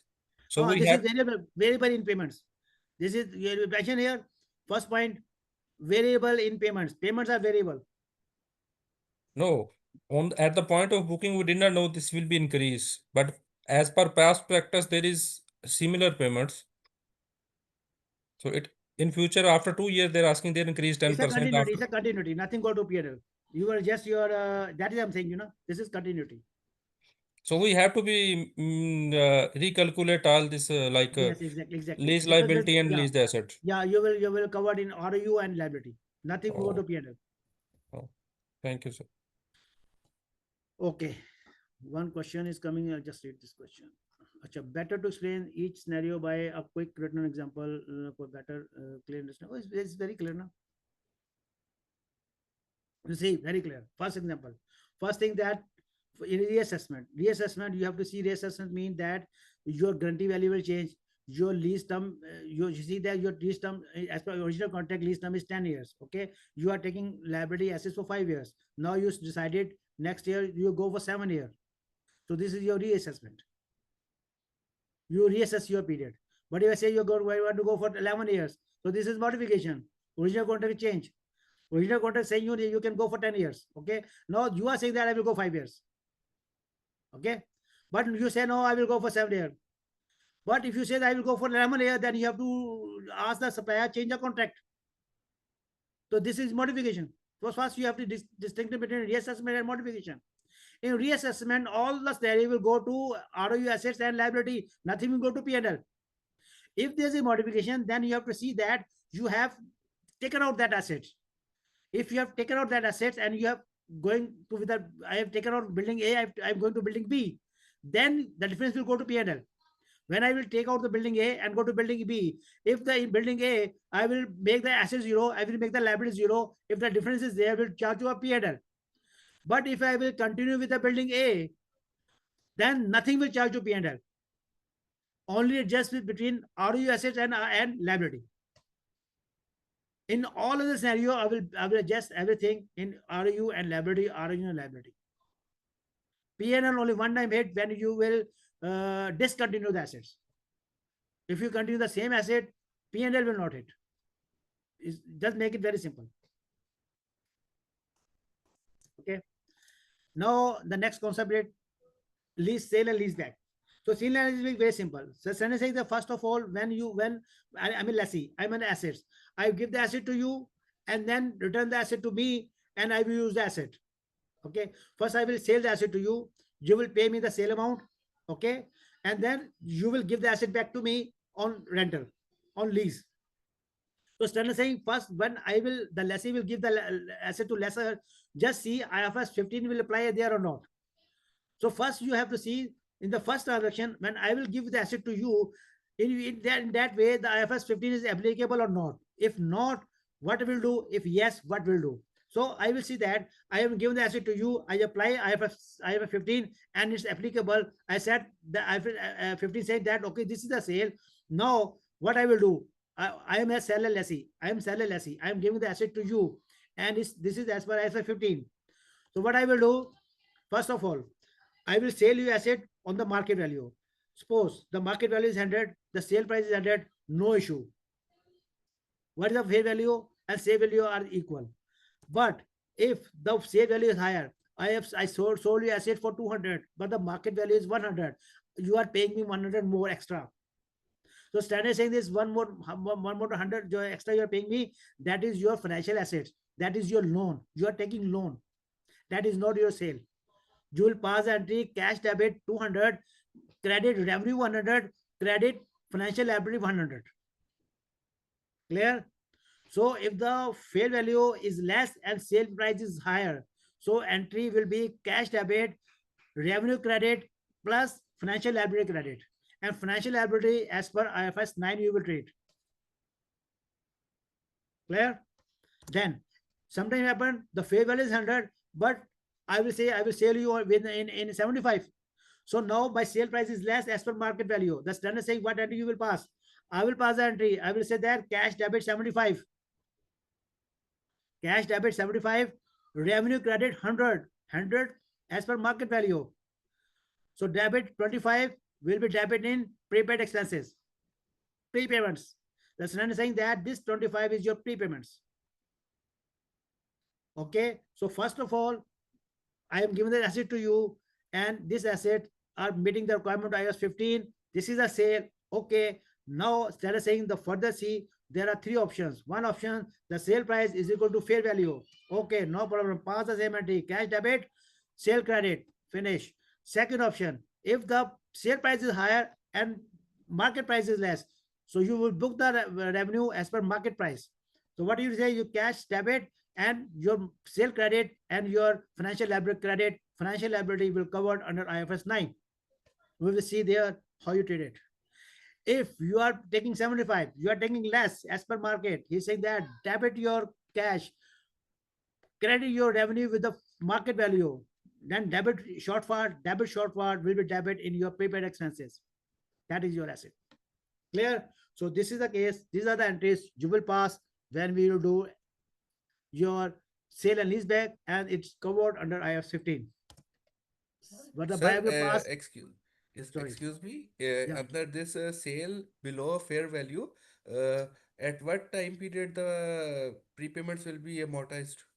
That is you deal the other standard. No? This standard will not discuss it. Okay, you will just make some other standard will come in the picture, and you will pass the entries with some other standard. But this standard saying you will pass revenue as per this one. Okay, prepayments you will say as your prepayments you will what you do prepayments. If you are taking the prepayments, you will manage, you will estimate the period, and that period you can amortize it. This is management decision. Yeah, so there will be some standard will be guidings on that point. No, this that is you management have to decision. amortize on this 1 year, 2 years, 5 years. So actually much- that will be a loss What entry. is your na, lease term? individual. What is your lease term? Your lease term 5 years, amortize in 5 years. Okay. Okay. Now what entry buyer will pass? The buyer, he will take the asset. Okay. He is the purchaser. He put the asset debit and cash credit.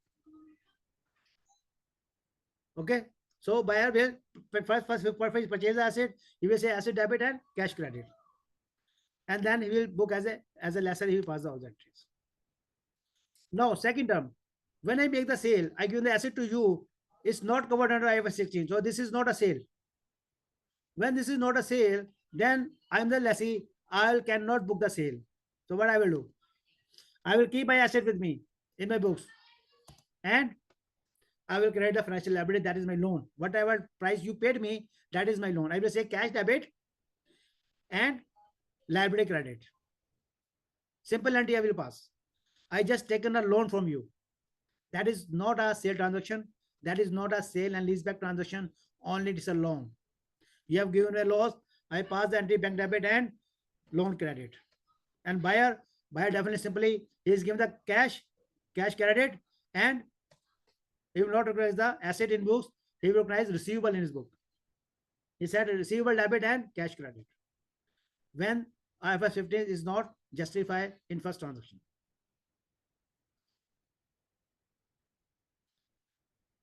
Lease, sublease. When I have taken the lease and I've given to others by whatever, he will say your asset, ROU asset will go out. If you credit, asset will be credit, and your investment will be debit.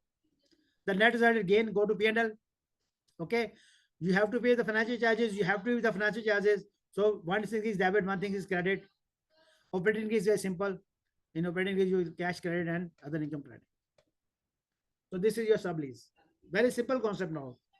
In this standard, I have a 16 sale and leaseback, and sublease is very simple. Just see the logic. Transaction provisions are very simple. Fully retrospectively or prospectively. Okay, modified retrospectively mean prospectively. What is today, go on forward. Want to apply retrospectively? Okay, go back when the assets start till that date, start and come here today and book the assets accordingly. But if you want to go today and future, that is called modified retrospectively. In simple means it is prospectively.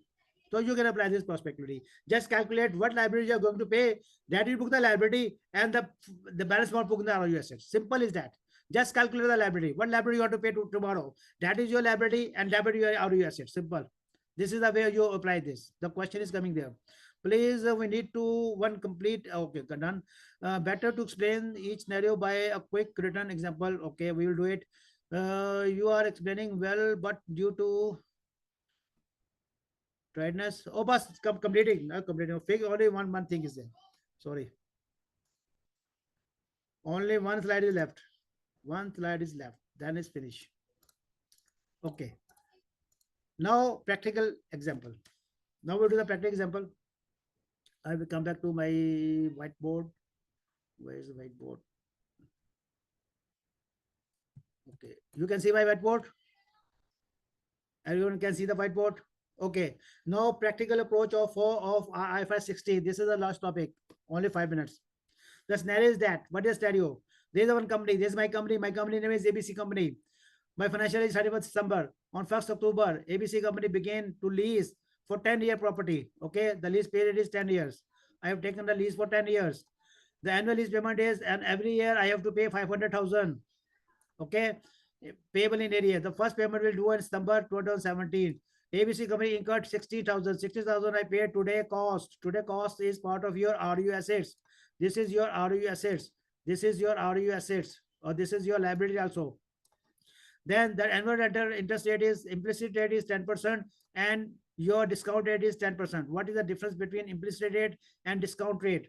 What is the difference between implicit rate and discount rate? Look, I am the supplier. I know what is my cost.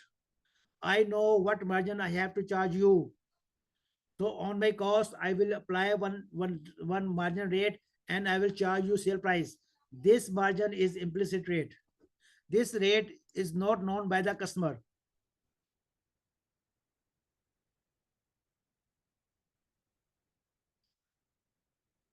Okay, understand the implicit rate and discount rate. Implicit rate, only supplier can understand what is the implicit rate, because you know what is the cost, what the profit you want to charge on the cost. This rate is your implicit rate. And discount, the lessee who don't know what is the implicit rate, he will take the discount rate. Discount rate is your simple way that the government bond rate or corporate bond rate. So whatever the rate exists in the market, you can better suit for your company, you will take it. That is your discount rate. Okay, so normally lessee using the discount rate. Implicit rate is not known by the lessee. Okay, now how you calculate? You calculate the lease term. You see the assets. In the asset side, you will take the present value. 500,000 is payable for 10 years. This is 10-year discount factor, and this is the value which I will pay in 10 years. So this is your lease liability. This is your ROU assets. So I will pass the entry lease asset debit or ROU asset credit, and plus in ROU assets, I will have paid the advance payment. So what entry I will pass? I will pass ROU asset with this amount. This is your ROU assets.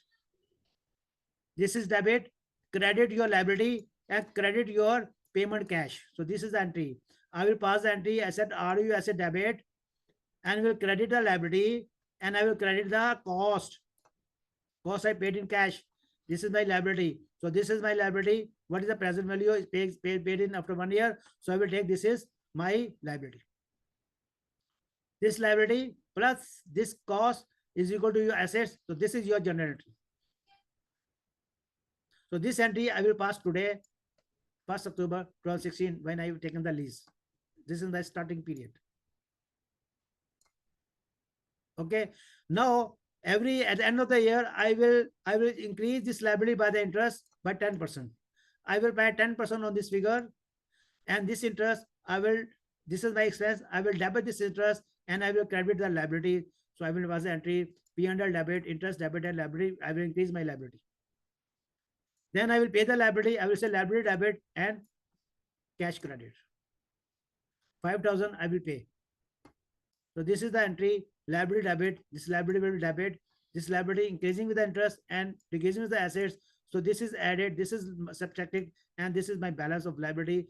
I will show in my balance sheets. Same way in the depreciation side, I will say this my assets. This asset will go 10 years. I will divide by 10 by 10. Same depreciation I will charge every year. So every year I pass the depreciation entry, assets credit and depreciation debit. This is the your entry. Your P&L debit with the depreciation and asset will be credit, or you depreciation accumulated depreciation credit, or your assets 313.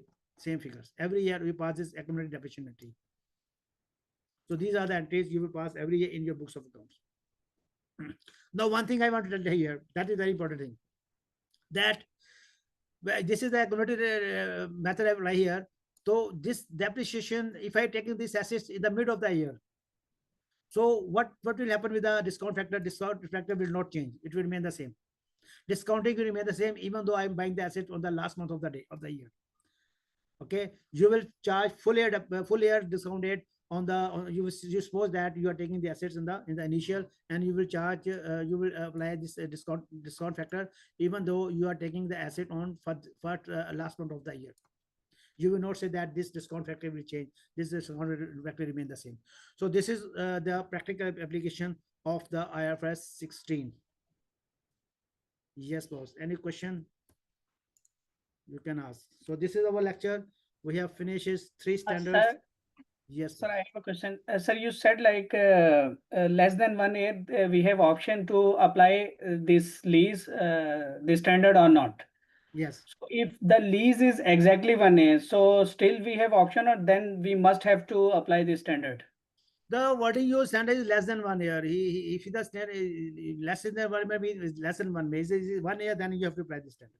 Because the wording in the standard is less than 1 year. Exactly 1 year. Lease is mostly like it's 1 year, so we must have to apply. But if you are not having the option, you are not willing to continue, then you don't need to apply the standard.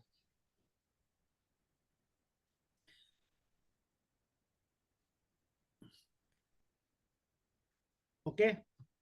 So one question is coming in mind. I want to share with you with relevant to IAS 19, which happened in my office also. What happened that we are saying that in IAS 19, just listen this question, very important question. Just come in mind, I want to share with you. We are saying that all the things we are taking in the OCI, okay, actual gain or loss, we are taking in OCI in P&L, okay. So this P&L, we said OCI will convert into retained earning. So by rule, we have to show this OCI separately in the equity under the head of actual gain or loss. But normally, practically, we are not showing like this. We are in the balance sheet, we are showing this OCI under the head of retained earning. Just like revaluation reserve. If you are saying the revaluation reserve is there in the P&L, in OCI, you will find the revaluation reserve in the equity portion also. They have one separate liability named revaluation reserves. But if the OCI, you find the actual valuation as per IAS 19, you will not find the liability for actual valuation in your balance sheet, because this amount, they will merge in the retained earning.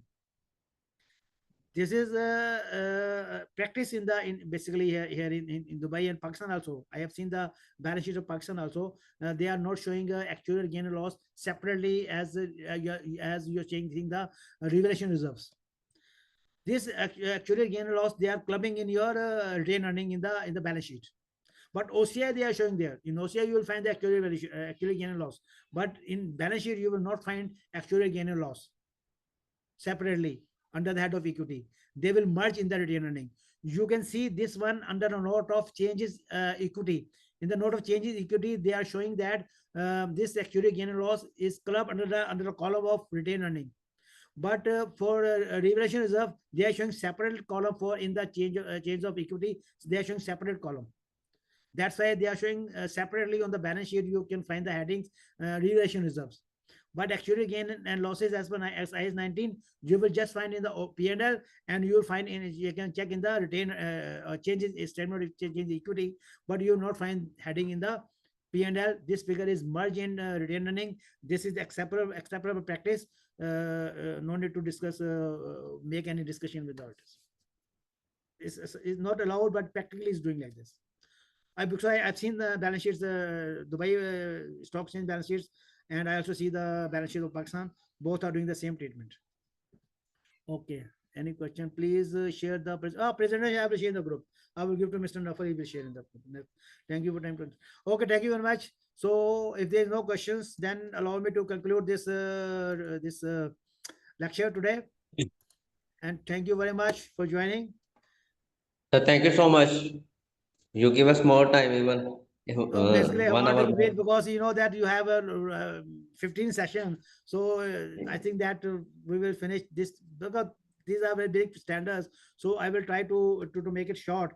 And I think that we discuss everything. I didn't left Alhamdulillah. anything.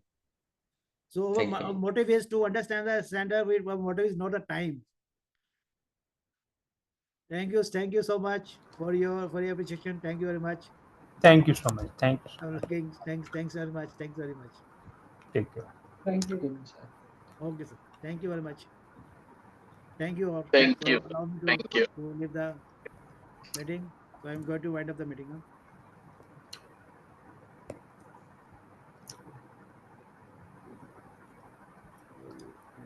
Okay. Thank you very much. Allah Hafiz.